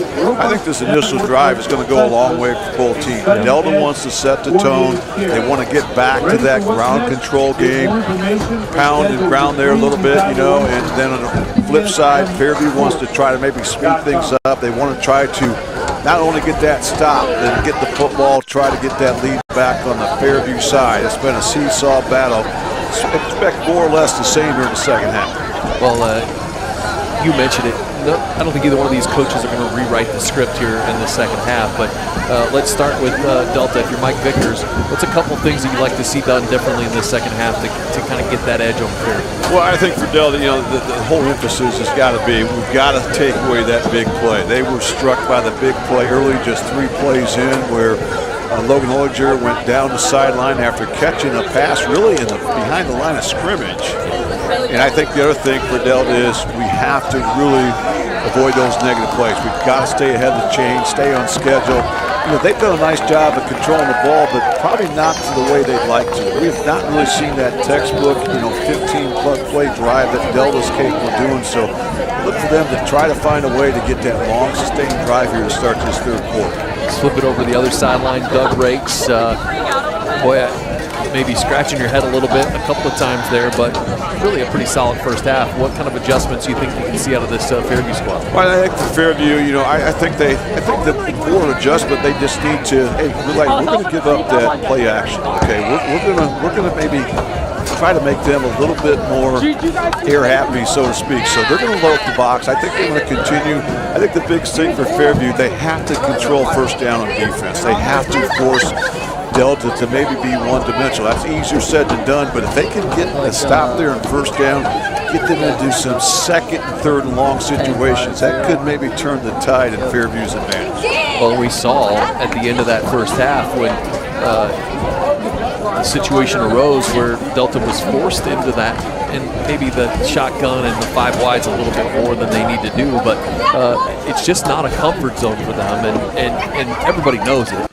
So I think, if you can get them in a situation where they have to throw, that's huge for your defense. Well, that's a great point, because that's what unwound there in that last few minutes here. They got Delta off schedule, and the Panthers there went with the empty backfield and out of the shotgun, and they threw that interception, unfortunately for Fairview. They just couldn't cash in. They had it down deep in Delta territory, but Delta came up with that big turnover by their defense. So again, defenses looked a little bit better that second quarter. We'll see how things transpires here as we start the second half. Again, Delta will receive the football. Big possession here to start things out. And Fairview will boot this one away. High kick, and it'll be taken inside the 10-yard line and to the near sideline. Pushed out of bounds. He stays kind of toe-tip there a little bit. A nice job of staying down the sideline for Alex York, who's a speedy guy for this Delta Panthers squad. Yeah, that's a nice return there by the senior, Alex York. And again, I like how he just didn't go down. He was certainly outnumbered, but he stayed in bounds, kept his feet, tried to get every yak yard he could. How close was it? Now Delta will be looking at a long field here to start out their own 26-yard line. So first down and 10 for the Panthers as they break the huddle, come to the line of scrimmage, and no shock here. We're going to see under center. Not as big of a package as we saw in most of that first half. A single back in the backfield, now motion, and it'll be just a inside give. A little trap for Marcus Nagel, and that is read well by the Fairview defense, and a nice stop. It's going to keep them in 2nd down and long. Yeah, nice job that time. Getting low. You just can't get really blown off the line there. If you're getting beat, you got at least, drop your knees, get a pile there, so to speak. And that time, just a 2-yard pickup for Nagel there on 1st down. So a good start here for the Apache defense. But once again, we have flankers on each side.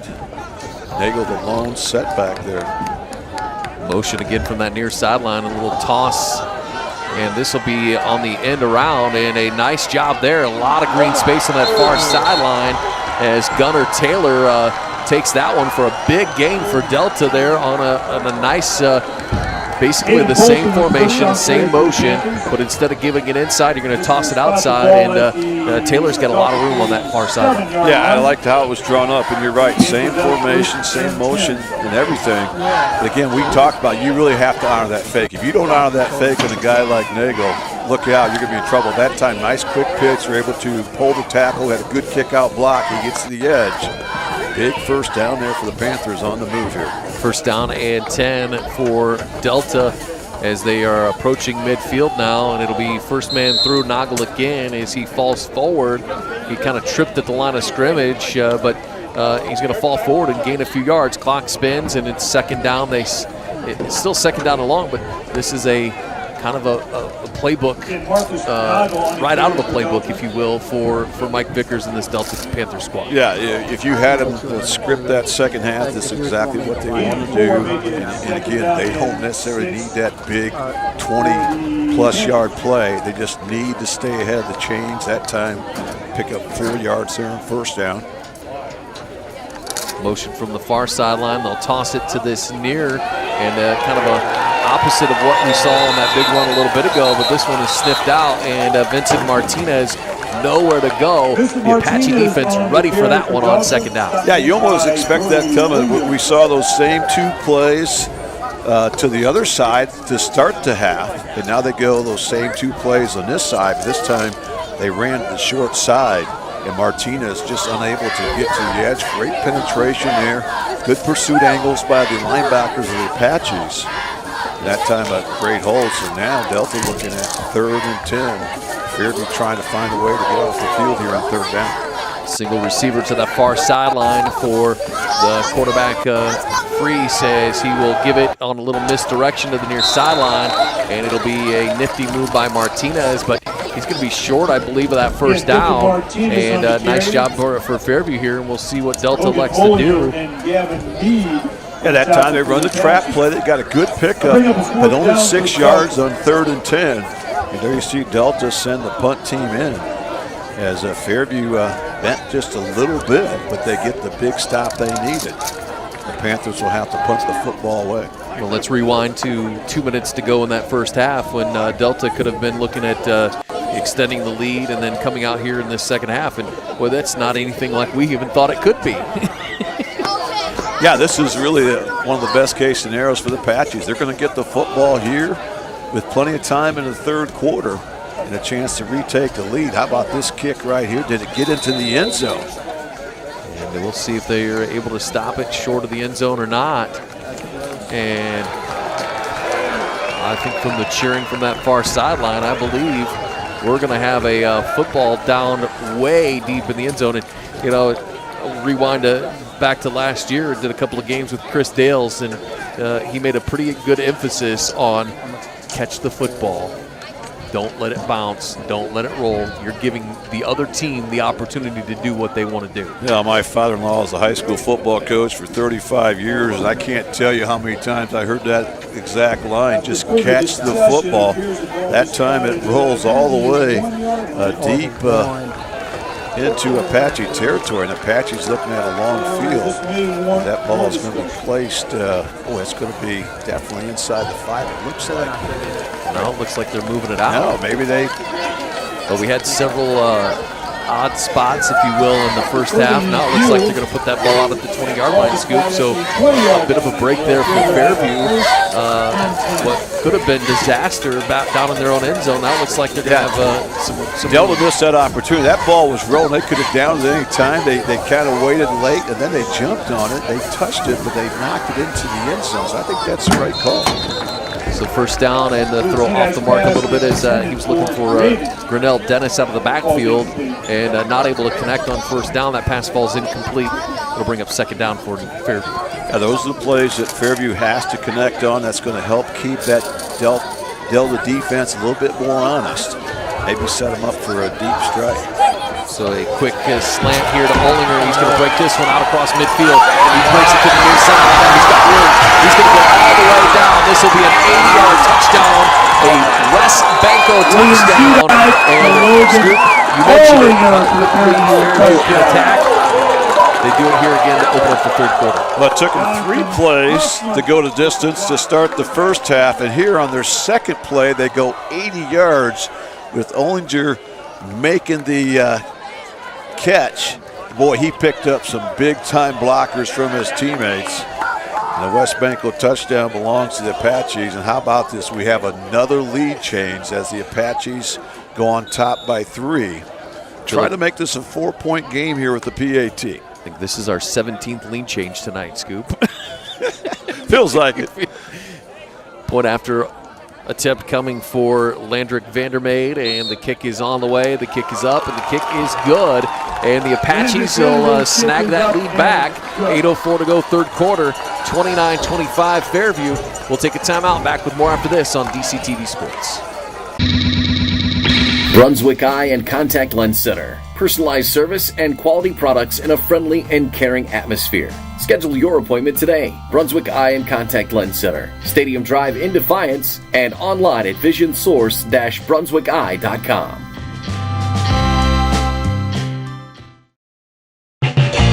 Proudly serving the area with the highest quality contracting services for nearly 100 years. Baker Schindler Company of Defiance and Paulding. 419-782-5080. Online at baker-schindler.com. A big play there for William Zedike, and even bigger play for Logan Olinger. You mentioned it, Scoop. Just a little quick slant there, but what he was able to do after the catch with the help of some good blocking downfield, boy, he goes 80 yards in a hurry. Well, we all know what a load he is to bring down, especially in open space. That's something you're not going to do by yourself, and that time with that quick slant there, he's able to get his speed going, picked up a couple huge blocks. And how about Olinger?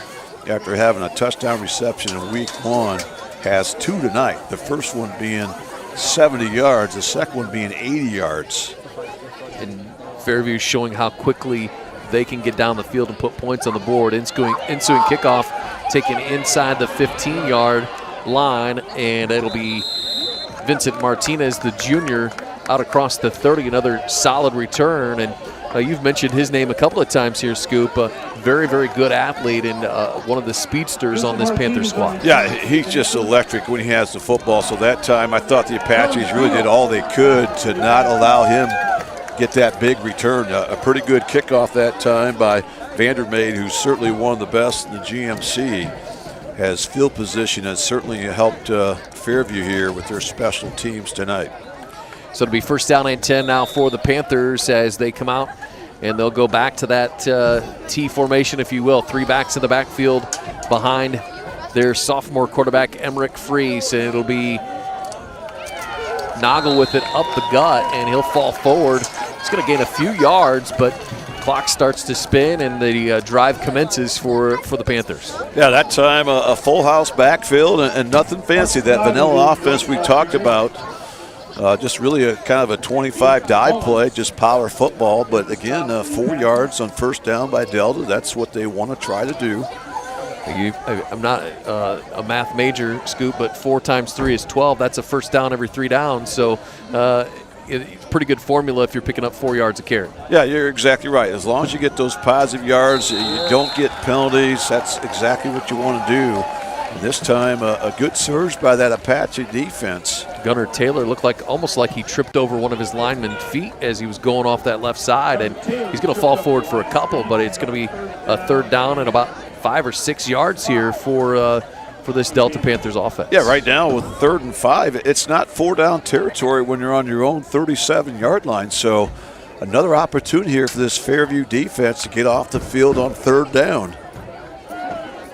Clock spinning near the halfway mark of our 3rd quarter. 3 backs in the backfield behind Freese. Now motion out. It'll be a pass on 3rd down and 5. He's going to go to that far sideline, and it will be caught. And it'll be close to the first down stick. So I think he's going to be about a yard shy. Nope. I checked that. They gave him the first down. Yeah, just maybe the nose of the football across the line. That was awfully close, but credit Delta. Again, a team that really doesn't want to throw the ball, but they've been very effective tonight when they have. I think they had that Hail Mary at the end of the first half, but other than that, they've been 3 for 4 tonight this time, and those 3 receptions all have been first down, so big pickup on 3rd and 5. First down, and it'll be first man through again. I believe that's Nagel just kind of pushing his way up the middle, and boy, he's a load to take down, and big kid there, just hard to bring down. I mean, this is what Delta wants to do, especially a team like Fairview has 6 two-way starters, so you want to just try to continue to wear at them. And maybe where you make your hay is in that 4th quarter when that defense is just absolutely on fumes. So 2nd down and 7 for Delta, and they'll roll to this near sideline design run for the quarterback Freese. He'll be hit and dropped. He's going to be back to the line of scrimmage, nothing more for sure, but nice job there for Fairview as Gavin Garza comes up and lays the wood on quarterback Emmerich Freese. That's a great job by that Apache defense. You want to try to get Delta out of his element. Emmerich Freese run the football. That's an option they want to have this year. They really didn't have that last year. But I think if you're Fairview, that's the option you want to give the Panthers. You want to try to limit the touches that Martinez and Nagel are going to get there in the backfield. And once again, 3rd down and a long 5 here coming up for Delta. Passed on the last 3rd and 5. What will they do here? They'll hand it off, and this will be 3rd man through Taylor. He's going to be hit and dropped. We'll see where they put this down. It's going to be close to a first down, but it's going to depend, Scoop, on the spot here if the Delta's able to move the chains or not. Yeah, I think the good surge there by the Apaches, I think that's going to bring up 4th down. And now decision time for the Delta Panthers and head coach Mike Vickers. You've got the ball just into Fairview territory at the 49. But yet you also have 4th down and a long 2. But if you know Coach Mike Vickers, you would think you're going to see them to just go toe-to-toe here. We're going our strength against yours. Freese is under center, single back in the backfield is Nagel, and he will not have it. They're going to toss it to the outside. Ball's on the turf, and doesn't matter here. It's 4th down. Nagel able to fall back on it. It's going to be a loss of about 5 or 6, Scoop, but boy, just a little bit of miscommunication. Looked like the toss might have been a little bit low, but nonetheless, it was either going to be a turnover or downs with the loss, or good defensive play there by Fairview. It really was, and credit Fairview. I think they've really made a statement with some good defensive adjustments in the second half, because Delta on a 4th and 2, even though it's a long 2, they want to go power football. That time they tried the quick pitch, try to get to the edge. The pitch, they didn't have a good handle of it, hits the turf. Fairview takes over on downs in Delta territory. With a 4-point lead here, under 4 minutes to go, 3rd quarter, and it'll be a completion on that far sideline as looking for, and that's the guy, Shady Fritsch. With he's had a big night. Shady's had a great night. He's that extra receiver they have. He's got great hands over there. Runs good routes.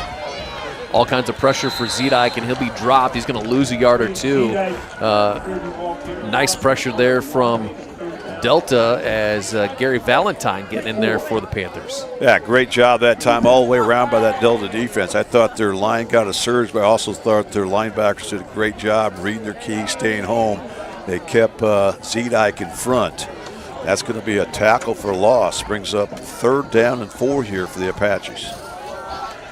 Shotgun formation for Zidek. He'll have a single back in the backfield. Now he's just going to come out to the flat, and he'll be dropped as he was looking for Gavin Garza, who was lined up in the backfield with him, just kind of coming out into the flat.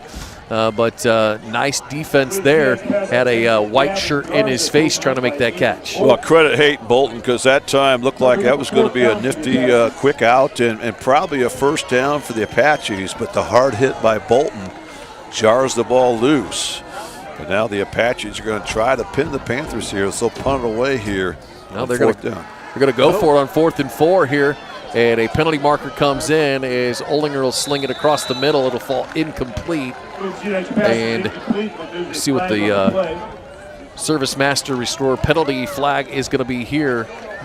But now we've opening this quarter here, Scoop. We've seen 2 really 4th down conversions failed by each one of these teams here. So yeah, really surprised that time. As Fairview, I thought, had an opportunity to pin Delta deep in their own territory. But that time the Apaches elect to go for it 4th down. There is a hole, but that will be declined by the Panthers. And the Panthers, they get a big stop there as the Apaches turn over downs. And decent field position here for Delta starting out at their own 40-yard line. Well, and this was an opportunity for the Fairview offense. They got that lead early in this 3rd quarter and could have had the opportunity here to extend that. Stuffed the Delta on 4th down, and here we are, 4 and out for Fairview is right coming back the other way. Yeah, that was such a huge defense possession for Delta. Now we've talked many times, Josh, how Fairview doesn't want to have to come from behind against a ball control team like Delta, but Delta, this is the team that doesn't want to fall behind 2 scores because they don't have that explosive offense. They've got an offense that's going to take them time to score. So, again, that was huge. There you see a face mask that's going to be tacked on here. Personal foul face mask against Fairview. So that's a huge one there as that was a stuff for a gain of about 4 or 5 there on 1st down. But, well, just like that, Scoop, they're going to be all the way down into Fairview territory with a 1st down. Yeah, that flips the field. That takes the ball just outside the 40-yard line of the Apaches. So huge opportunity for the Panthers here, who would love nothing more than just to sustain a drive and retake the lead as they're trying to get another lead change here in this back-and-forth ball game. Little toss sweep on 1st down to that far sideline. It'll be Marcus Nagel with it again for the for the Panthers, and he'll fall forward for a solid gain there, and that's a nice 1st down run for Delta. Yeah, it's so important. You stay ahead of the chains, control 1st down, and give Vincent Martinez a lot of credit. That time he had a nice kick-out block on the Apache end. That freed up some space. Huge hole opened up, and the Panthers looking at 2nd 4 here as we're under the 2-minute mark of this 3rd quarter. 2nd down and 4, 2 backs in the backfield. No hurry out of this Delta offense as the clock continues to spin, and it'll be Nagel with it up the middle, and he'll fall forward. He's going to be close to that 1st down, and just kind of lowers the shoulders. And Scoop, that's a big load there in Marcus Nagel. Yeah, I just don't know how you can defend that any better than they did. And Nagel's able to kind of move the pile, picks up 5 yards there on 2nd 4. So it does move the change. Another 1st down by Delta. And more importantly, the clock continues to tick away. And again, Delta trying to make this maybe a lesser possession 2nd half, where the 1st half we had a total of 12 possessions, 6 by each team. Well, and I don't know that you want to get into a up and down match with Fairview, because the Apaches can burn you in a hurry there. And another nice run there on 1st down for Martinez, Vincent Martinez, the junior running back, and he just kind of hits that hole, Scoop, and well, he's explosive when he gets the football. He really is. And again, they're trying to wear down that line. They're really going right at the teeth of this Fairview defense. But the importance of staying ahead of the chains here when you have this power running game, again, just really, if you count that last Hail Mary in the 1st half, just 4 passes tonight for Delta, which is 3 more than they threw last year against Fairview. 1st down and 10 now. It'll be 2nd man through. This is Nagel again with the football. hits the hole. Now he's carrying the entire pile down towards the goal line, or excuse me, down towards the 20-yard line, and that's another strong run for Marcus Nagel. Yeah, and he's playing on a bum knee, and he still has the ability to move 4 or 5 guys that are on top of him. And again, the line just kept moving toward that south end zone, so good pick up there by Nagel once again. They control first down, and Delta will let this time run out here. Yeah, you got to believe they're in the third quarter. Got to believe they're going to let this one go to the fourth quarter. Fairview 29, Delta 25. Fourth quarter is next on DCTV Sports.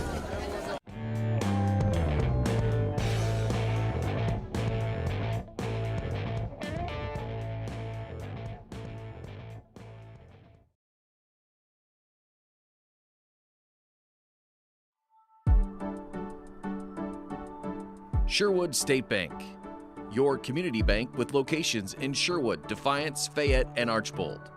Sherwood State Bank, your community bank since 1945.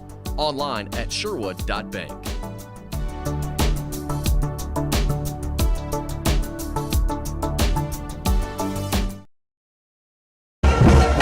Welcome back to the reservation at Fairview. Josh Bush, Scoop Miller with you. 29-25, Fairview leading Delta as we open up this final quarter. Scoop, this has been quite the night here tonight, and it's been fun to watch, that's for sure. But, boy, I tell you what, I don't know what's in store for this fourth quarter that we haven't already seen here in the first 3. Well, again, it's a chess match. You know, you have 2 awfully talented teams hoping to finish at the top of their respective leagues. You also have 2 veteran coaches. We talked about Mike Vickers, his 3rd stint alone with Delta, and of course, Coach Doug Rake in his 2nd stint with Fairview. Yeah. And what a job he's done after struggling his first year back. They were able to pick up 9 big wins a year ago, and on pace to maybe beat that this year with a maybe improved squad here in 2025. So it'll be first down at 10 for Delta inside our Stanball Jewelers red zone. Nagel will be hit in the backfield and dropped. He's going to lose a couple of yards there, and a nice job from Fairview as we got some cramping. Looked like Jackson Brady, the 4-year starter, got in there, was able to make a nice solo tackle there for a tackle for loss, but he comes up cramping. We may have an official timeout here as the guys get some water here. They try to work the cramp out. Well, it's been a kind of an odd start to the football season, Scoop. Last Friday night wasn't exactly a scorcher. It's a nice cool night tonight. Kind of things you look for as a coach early in the season, obviously the conditioning, but it's a lot easier when it's 63 degrees outside as opposed to 83 degrees outside. Well, you're exactly right. If you remember a year ago, Josh, in week 2, the temperatures at game time were in the low 90s. So certainly night and day difference. I mean, I think for the kids, you can't really doubt any nights. There you see the current weather, the real feel, and again, I think this is just ideal. And both these teams have traveled well here. The community come out, and what has been, this game has lived up to all the hype it had coming in. And right now, Delta trying to make sure there's at least one more lead change before this thing is all said and done. 5th meeting between these 2 teams. Delta winning the previous 4. Apaches would love to get that first win of the series here tonight. Yeah, and again, don't treat this as a non-league game. You know, these teams not just trying to get some valuable points for playoff position, even though we're just week 2, but also trying to get that mental boost for Fairview. This could be a big monkey off the back, trying to beat a solid Delta program with a lot of tradition. Right now, 2nd down and called 11 here coming up for Delta. Motion out of the backfield, and it'll be, again, Nagel up the middle. He's going to be hit after he gains 3 or 4. Pyle still moving as he just churns those legs. And, you hear that from some of those old football coaches. Keep those legs moving, and good things will happen. And Nagel's a perfect example of that kind of a mentality from a running back. Yeah, you can't emphasize that enough. That's only a 3-yard gain, but that should have been a no-gainer right there. He just kept the legs turning. It's almost like a rugby scrum. You know, he just kind of keeps the pile moving somehow. And again, even though it's 3rd and 8, 4-down territory here for Delta, so you don't have to get it all here in third down, but you certainly want to get a good chunk here if you can. Fairview loads the box on third down and a motion out of the backfield. It'll be a toss to the near sideline, and this will be Noggle with it. He breaks a tackle across the 10. He's going to go into the end zone. This is a West Banco touchdown, and just like that, Scoop, another lead change for you. Yeah, unbelievable run that time by Noggle. But he did a nice job. They went with the pitch, but he was able to cut that up on a dime. And if you try to arm tackle that young man, good luck, because he's just a load to bring down. That time he's able to break a couple tackles before heading into that end zone. And Delta is retaking a lead. Now, a big extra point here to try to make this a 3-point advantage where a field goal cannot beat you. Alex York will kick for Delta. Snap is there, hold is down, kick is on the way, and the kick is good. And it will extend the lead to 3. As Scoop said, that's a huge extra point for the Panthers. 32-29, Delta leading Fairview.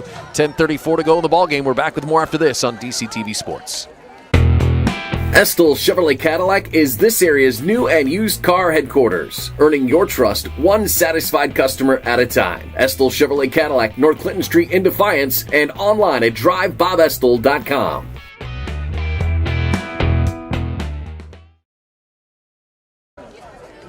Welcome back to the reservation. As you can see, the Fairview stand, Scoop, they always come out and support this team so well here at Fairview. And cheerleaders on the sidelines there, but you mentioned in the break, this is a huge possession for this Fairview offense. It really is. You know, right now you've got plenty of time. You're only down, 3 points. But what you don't want to do is give this Delta team the football in the lead, because they have the ability to turn a 9-minute game into a 1-minute game with their ability to control the clock and move the chains. And we also mentioned how Delta, what they like to do is wear teams down. When you have to defend that power running game play after play after play, it's only a matter of time before you're going on fumes. And Fairview may be getting close to that point, but Delta may be getting close to that point too, because they've got a lot of guys going on both sides of the ball. In fact, Delta has 7 two-way starters out there, so they may be riding on fumes here down the stretch as well, but still plenty of time with 10.5 to go. Low line drive kick will be picked up by Garza out across the 10, and he'll make a nifty move, and he'll be brought down. And you mentioned it wearing down a little bit. We've seen that cramping start to come in here in this fourth quarter, kind of from both sides of the team, from both sides of the field here, but we'll see how conditioning plays out here. It's tough early in the season. You're still acclimating to, I know you hit here and you hit there, but it's game reps are different than practice reps. Yeah, you're right. And it's hard to replicate the physicality we're seeing on both sides. I've been impressed down the trenches. Neither team really backing away from the other. As it'll be complete on this near sideline for Zedike, and again, hard to bring down as Gavin Garza just kind of dragging defenders, getting a few extra yards there after the catch and after contact. Yeah, excellent job. Those extra yards are huge. It really keeps your playbook wide open. You got all options available. And that time, a nice job by the Apache offense controlling first down. Second down here, and they'll run it up the middle, as that is a rare run for the Apaches. Kellen Beals will get in the mix for Fairview, and that should be enough for an Apache first down, as the chains will move down that far sideline. And Kellen Beals, a little extra dynamic here for this Fairview Apache team. Yeah, nice run there by the sophomore. Just as we've said, Delta maybe mixes in the pass to keep defense honest. Well, that time Fairview mixed in the run to try to keep this Panther secondary in check a little bit. Zedike will throw it on first down. He'll have a wide open Jonathan Huffman on this near sideline, and he'll go forward, and that's going to be a nice pickup there on first down for a senior connection to Huffman. Yeah, I love the sense of urgency Fairview's playing with, even though there's still all kinds of time left. But, this is their typical offense. It's like a 2-minute drill. They're going to try to stay in tempo here. They get out of bounds. They were able to temporarily stop the clock. And now they've got the ball right on the midfield stripe here, looking at 2nd and 3. And they'll run it again. This is Beals with it again. And, he's going to have enough, I think, for a first down for Fairview again. And he's not the regular starter in that backfield, as Drayden Grinnell. Dennis is their normal back, but I'll tell you what, a little nice mixture here. Kellen Beals, 5'8", 175, and a little bit of nifty running there from the sophomore. Yeah, he's a good runner. I like how he's also protecting the football. And here's the home run ball down the sideline. And it's going to be hauled in on that far sideline. That is Gavin Mead with it. What a beautiful throw there from the senior William Zedike, and it's hauled in by Gavin Mead. Wonderful pitch, wonderful catch, and that is a big gain for Fairview.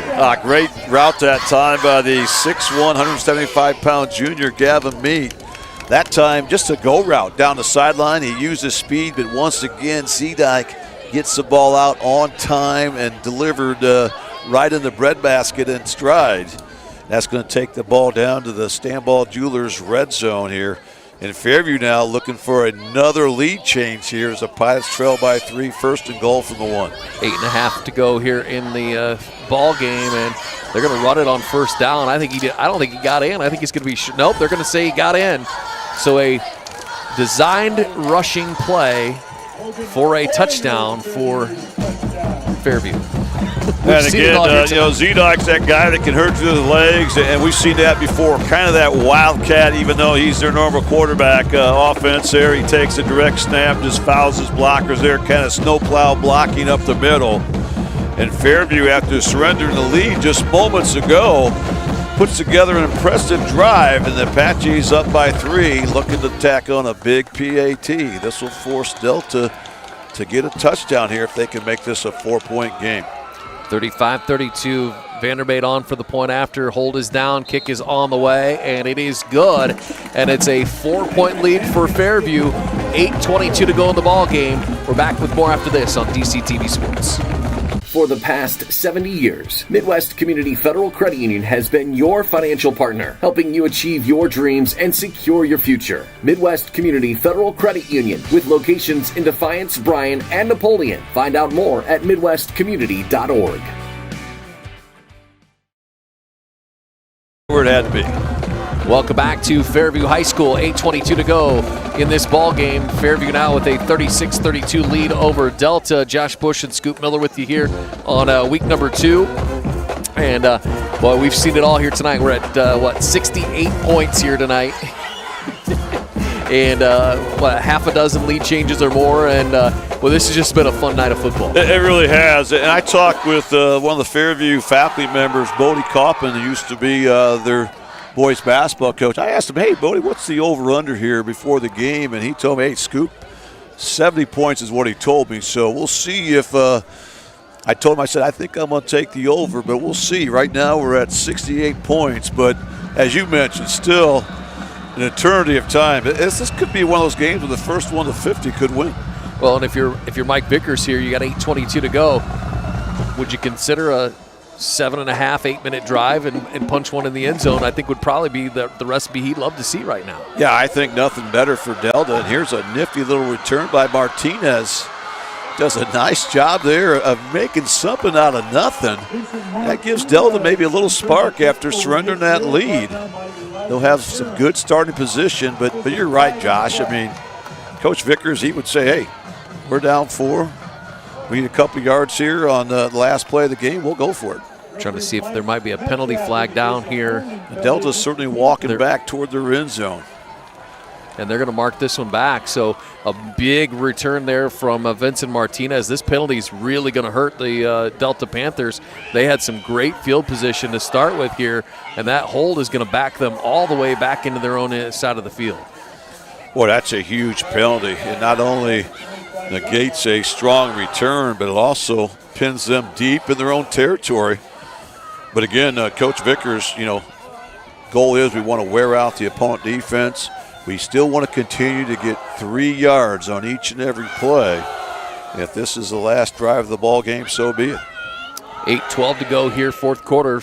Delta down by 4 as it'll be Noggle with it on first down. He'll fall forward for a nice gain. And again, 3-4 yards every down, and you'll have those first downs. You'll keep the chains moving. But for Delta here, they're checking some time off the clock here, and that's huge to keep that Fairview offense on the sideline. Yeah, that is huge. And again, if you want to do that, you've got to control first down. And Delta has really done a nice job here this fourth quarter of doing that. So nice pickup there by Nagel on first down. We'll bring up 2nd and 4 here for the Panthers. Motion out of the backfield on 2nd down as Freese letting that play clock spin under 10, and now he'll give it off right side. Nagel again. He'll be hit. He's going to fall forward, and he's going to be close to a first down. And just like that, a couple of plays, chains move, and they're going to keep this drive alive with a couple of nice runs from the running back Marcus Nagel. Yeah, that's what they love. You know, they were able to move the chains. They did it on the ground. They keep the clock running. And Coach Mike Vickers knows even if you give Fairview any time, it's more than enough for a guy like William Zedike. It really reminds me of this Fairview team where they had Ryan Radcliffe years ago, where they had such an explosive offense. I remember watching an Archbold game against Fairview. Penalty marker here on first down, and that came in quickly from the back judge. I think it's maybe a chop block here. Yes, it was. And once again, those are the things that are going to hurt the Panthers, to throw them off schedule, keeps them behind the chains. But going back to those Ryan Radcliffe days, Josh, I remember watching Archbold play Ryan Radcliffe team in a playoff game at Defiance High School. I remember Coach John Downey of the Blue Streaks. They had a 1st and goal from the 1 yard line with about a minute to go in the first half, and he took a knee on first down to make it 2nd goal from the 3, just because he didn't want to allow Radcliffe any time on the clock. I mean, that's how valuable it is. And this is very similar here because Fairview just too explosive. No lead is going to be safe here against the Apaches. And right now, Delta looking at a long field in 1st and 20. First down at 20, they're going to pass, and the ball comes out of his hand. He went to throw that football, and I don't think he had a forward motion. I think that's going to be a fumble back there and another big loss. And like you mentioned it, you can see how uncomfortable they get when they're forced into these long situations. Well, you took the words out of my mouth right there, because that's exactly what they really don't want to do, is get into that passing mode. And now, after you're looking at N20, that time the ball slips out. You kind of get in the wet, dewy grass here in the late evening here on a cool August night. And they're going to say that was a fumble, loss of 6. So now 2nd down and 26, 21. We'll see where they got it down, but they'll run it left side, and it'll be not much there as Nagel was chopped down. Gavin Garza coming in, and that's a junior that's playing both sides of the football, Scoop, and you can see the enthusiasm there. That's a big hit late in the game. Yeah, you love it. And again, they've been very physical. They've done a nice job of bringing some pressure there, knowing that Delta wants to run the football. And again, this is where Delta's uncomfortable. 3rd down and 26. And really not a lot of plays in that Panther playbook to get 26 yards. So we'll see what Coach Vickers draws up. But if Fairview can get a stop here, boy, this would be huge. Plus, they'd get some great field position as we approach the 5-minute mark of this one. Well, for the 3rd time tonight, 5 wide, no backs in the backfield, shotgun formation for Emmerich Freese. As he'll take the snap, he's looking to throw. He's going to go down that far sideline, and it will be caught. It's going to be short of the first down. Oh, excuse me, it was knocked out of there. I thought he had it as he was looking on that far sideline for Cade Lindemuth, but that'll fall incomplete.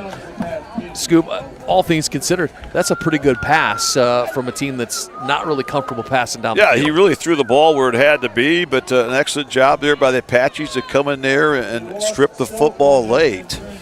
Now Delta will punt it from near their own goal line. But now the clock's starting to be a factor here at 4:53 and counting. 4th down and 21, and like you said, Scoop, this is a potential field swap situation as that snap is high. No pressure from Fairview. The kick is going to hit and drop, and they're just going to let it roll here. And it'll be down by Delta. 4:41 to go here in the ball game. Fairview's going to get the football back with 4 minutes to go.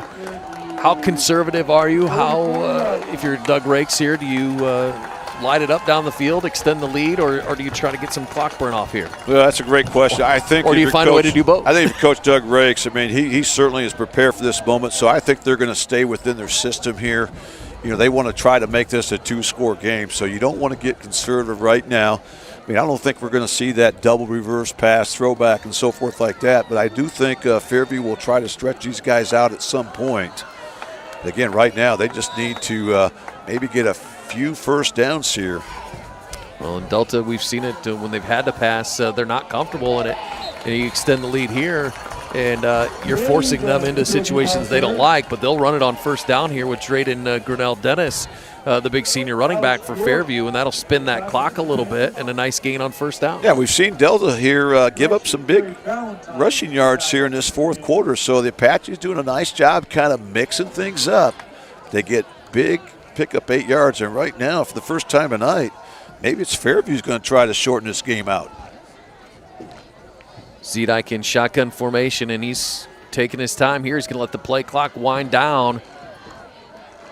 He'll have Grinnell Dennis to his right in the backfield, and they'll just do a little end around. This is going to be blown up. No, it's going to be a little something out of nothing. Gavin Mead did a nice job there of turning upfield and kind of erasing a lost play, but well, that was nicely defended by Delta. It really was. They did a nice job of getting some pursuit there, getting in the backfield.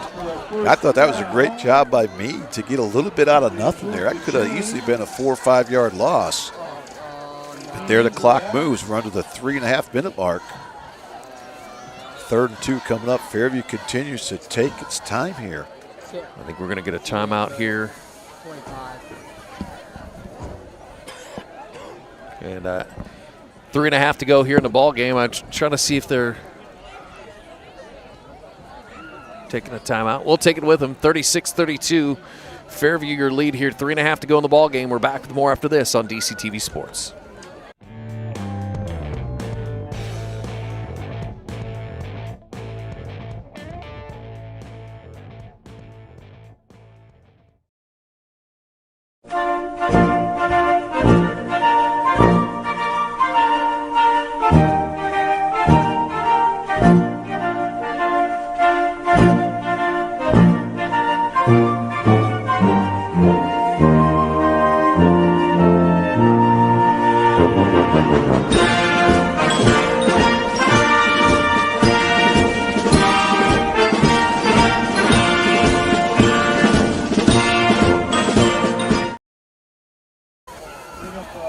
All right, so we thought it was a timeout, Scoop, but it was a measurement, which I think high school's the only ones that are still measuring at this point. Now it's I think you're right. All the other ones are electronic at this point, but looks like it was a little bit short of the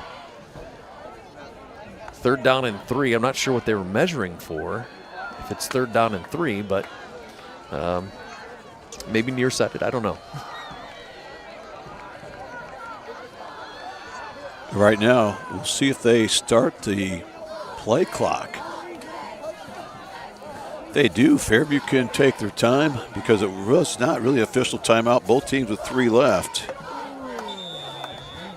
And they'll wind the clock there. So it'll be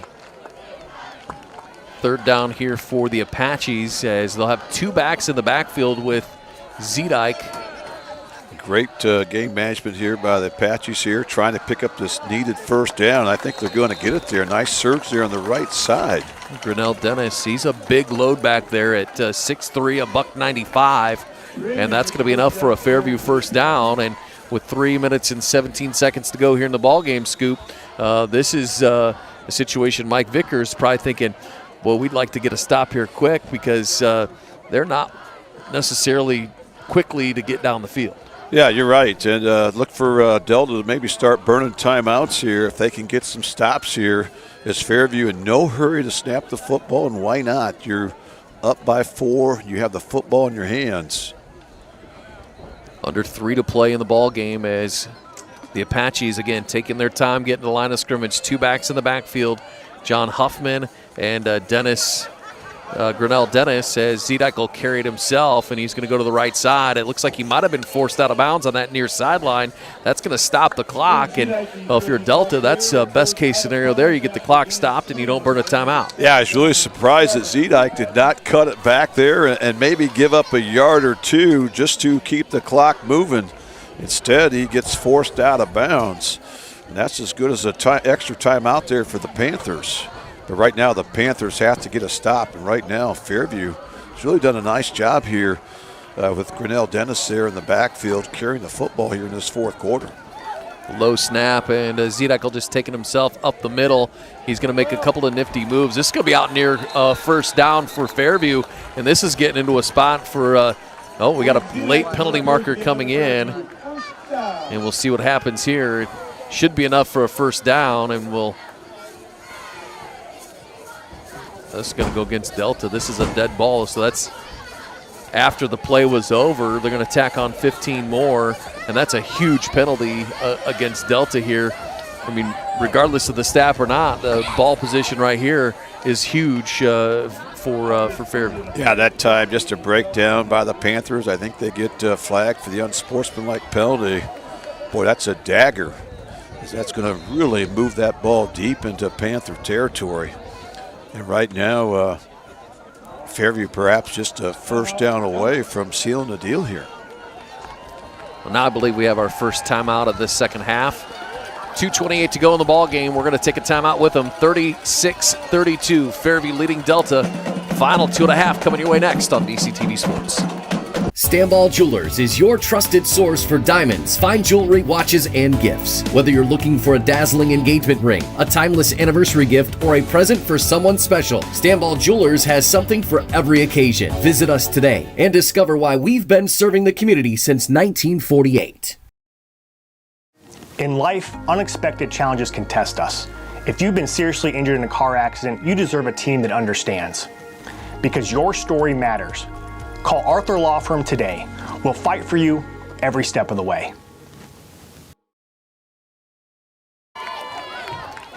Well, we're winding down this one here on week number 2. Josh Bush, Scoop Miller with you from Fairview High School as the Apaches clinging to the 4-point lead here. And that penalty really pushes Delta's backs, if you will, Scoop, against the wall. Giving up a score here would be a two possession game. And, the way that Delta's offense is designed, that's a lot to overcome in 2.5 minutes. Yeah, you're right. If Fairview gets it in the end zone, it's going to be a game, set, and match. And right now, this Fairview running game is starting to rear its head as there's another solid run by Drayden Grinnell Dennis, the 4-year starter as a senior, making some hay there on first down. Well, he's in the height of his glory here. They're calling running plays left and right, and not something you see out of this Fairview offense. But as we get another timeout here, Scoop, Delta will burn their second timeout of this second half to stop this clock. But you mentioned it kind of in the break there. Fairview's done a really nice job running the football. And that's not something you say a lot because they don't run the football, but they're asking them to do it right now. Offensive line is doing their job. Running back, quarterback, they're doing their job. They're executing very, very well for something that they're not used to doing. You're right. It's really impressive. And you think the fact that these are the guys that perhaps they might have games this year where they throw the ball, run the ball a couple times, but they've been able to establish the run here, which is what you want to do. That's great game management. They're taking advantage of the situation. And this Delta defense with 7 two-way starters is maybe wearing down a little bit, as right now the Apaches, getting close to that goal line as they're in the Stanball Jewelers red zone here, trying to make this a 2-score game as Delta is forced to burn a timeout. And that'll be their third and final timeout. We'll take it with them, 36-32 Fairview. We're back with more after this on DCTV Sports.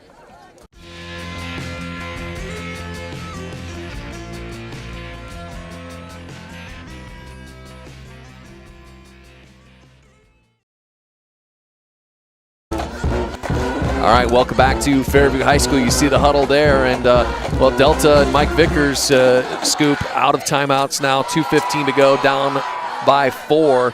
this is a big third down here. If you force a fourth down, and then it's decision time for Fairview to make it a touchdown. If you attempt the 3 points, it makes it a full 7. But then again, you're down so far in the territory. Is it 4-down territory? Well, I think right now Doug Rakes is preaching fire into his guys that, guys, we don't want to make that decision. We want the first down. So right now he's challenged his guys that, hey, we got to come up off the ball here, make a play, seal the deal here by picking up 4 yards here on third down. We'll see if Delta stacks the box here, maybe rolls the dice a little bit. And they'll run it with Zedike to that right side. He's going to turn it up down the sideline, and he will be close to the end zone. I think he's going to have it up for a first down. And without a timeout in their bag, that timeout, and we'll see where they put it down.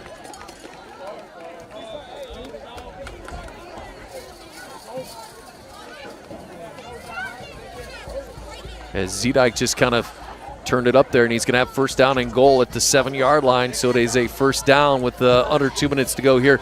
Delta out of timeouts, and I think you're going to see potentially a victory formation here for the Apaches. Yeah, right now just no need to risk a turnover. You're going to milk every second off the clock, and there you see the first knee being taken by William Zedike. As now Delta really helpless here, out of timeouts here. By the time they snap this football, it'll be under a minute to go here in this contest.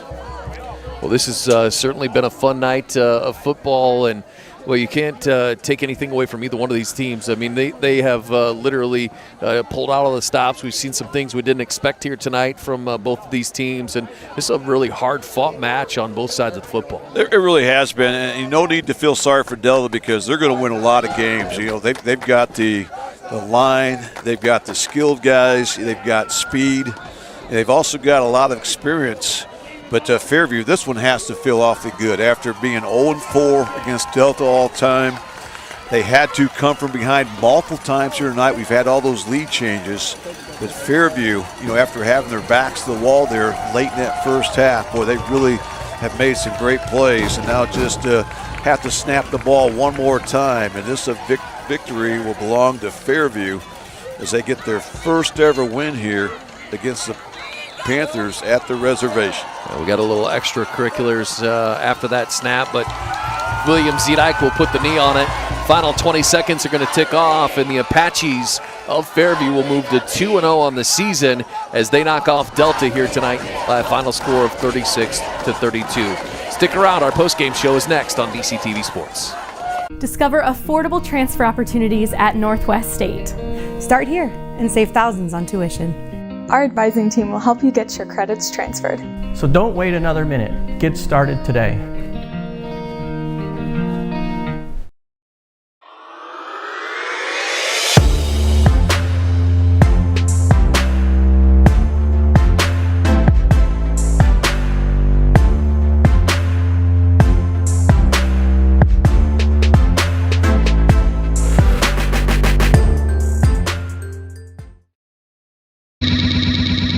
Brunswick Eye and Contact Lens Center. Personalized service and quality products in a friendly and caring atmosphere. Schedule your appointment today. Brunswick Eye and Contact Lens Center. Stadium Drive in Defiance and online at visionsource-brunswickeye.com.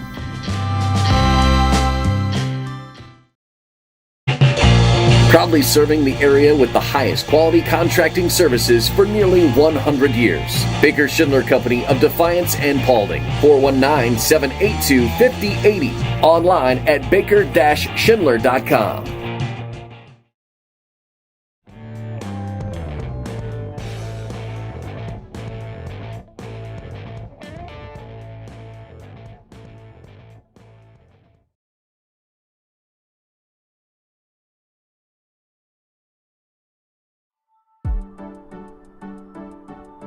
Sherwood State Bank, your community bank with locations in Sherwood, Defiance, Fayette, and Archbold.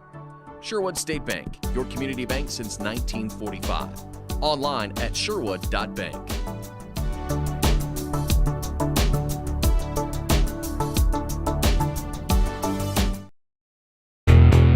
Estill Chevrolet Cadillac is this area's new and used car headquarters, earning your trust one satisfied customer at a time. Estill Chevrolet Cadillac, North Clinton Street in Defiance, and online at drivebobestill.com.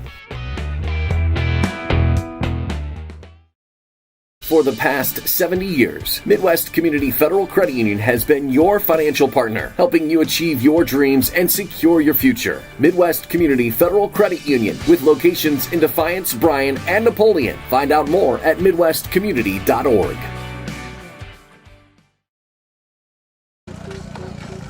Welcome back to our Brunswick Eye and Contact Lens Center post-game show. Brunswick Eye and Contact Lens Center, Stadium Drive in Defiance, and online at visionsource-brunswickeye.com. Say that 17 times fast. Great win here tonight for Fairview as you see the team huddle out there. 36-32, the Apaches getting the win over Delta. In this, the fifth meeting, their first win over Delta. And Scoop, you got to mention it, a little monkey off the back here in 2025 as this is a good Delta football team that Fairview comes away with the win here. Yeah, this is a quality win, no question about it. And then you add the fact that they have not beaten Delta all time. This one's got to feel awfully good for Fairview. And, Josh, what was so impressive is we mentioned how they had to come from behind multiple times here tonight, but they really got it done in every phase of the game tonight. Their offense set the tone early, took them 3 plays on their initial drive to put in the end zone, take an early lead, but I also liked how their special teams came to play.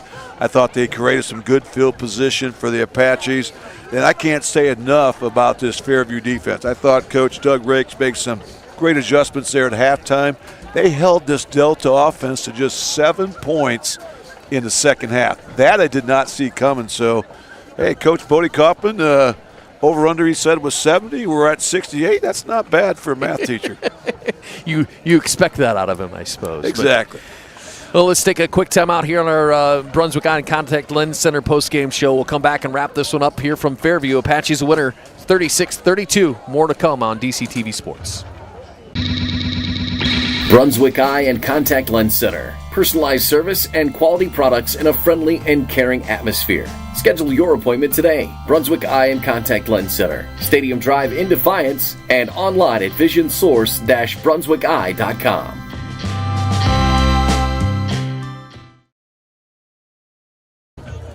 And we welcome you back here as our Brunswick Eye and Contact Lens Center postgame show rolls on. And Delta Panthers and Coach Mike Vickers are going to fall to 1-1 Scoop on this early season.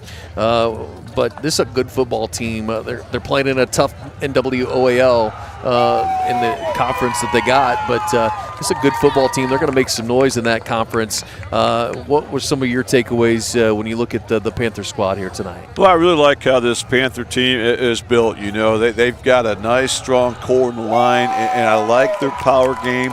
They're going to have to find a way to maybe mix things up a little bit. They had a little success running that play-action pass the first half, but when they got one-dimensional there, were forced to throw the football, that's when it got a little dicey. We saw the one interception. We saw the one fumble that they were able to recover, but that's something they're going to have to work on. But, again, this is the team that's going to make some noise in the NWOAL. Vincent Martinez, Marcus Nagel, Gunnar Taylor, Hayden Bolton.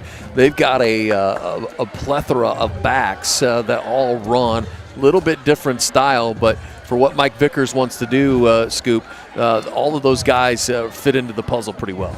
Yeah, they really do. So again, nobody's going to feel sorry for Delta. They've got to regroup, but they can learn from this loss. They were tested. Obviously you're seeing an all-Ohio quarterback, and when we saw the physicality of Fairview too, I thought that was really impressive. I thought that was the biggest question mark coming into the season for Fairview, but I thought they really did a great job of setting the tone down the trenches. They didn't back away from this big physical Delta team. They had to earn it here tonight at the reservation. Talking about Fairview, they're gonna move to 2-0 on the season.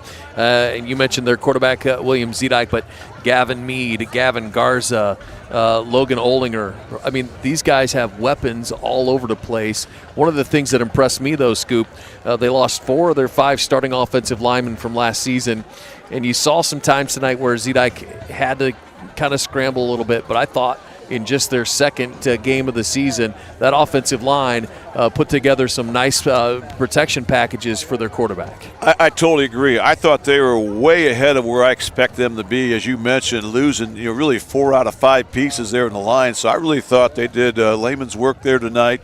They didn't back down against this physical Delta team. We talked about how maybe Delta might be able to wear the Apaches down, but I think maybe it was the other way around tonight. You saw Delta there not able to really control the clock, run the football like they wanted, and it was Fairview then who was able to get some good running yards there in that fourth quarter.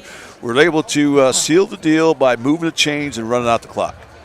Well, a big thanks to the crew here at Fairview. Scott Highland, he had a busy night here. He had, I think, 3 radio stations, a TV station, and all kinds of stuff going on. So we appreciate all the help that he gave to us and our crew. I'll tell you what, Scoop, we threw a pretty good curveball. I think you've seen a few of those in your day, but pretty good curveball here tonight. But our crew did a great job making the best of it. Yeah, they made the best of a tough situation here. But again, I think everybody was treated to some great football. And if you get a chance, you want to watch these teams down the road because they're going to win a lot of ball games. And Fairview, as I thought coming in, might be the favorite in the GMC. Certainly did nothing to change my mind here tonight, Josh. Absolutely.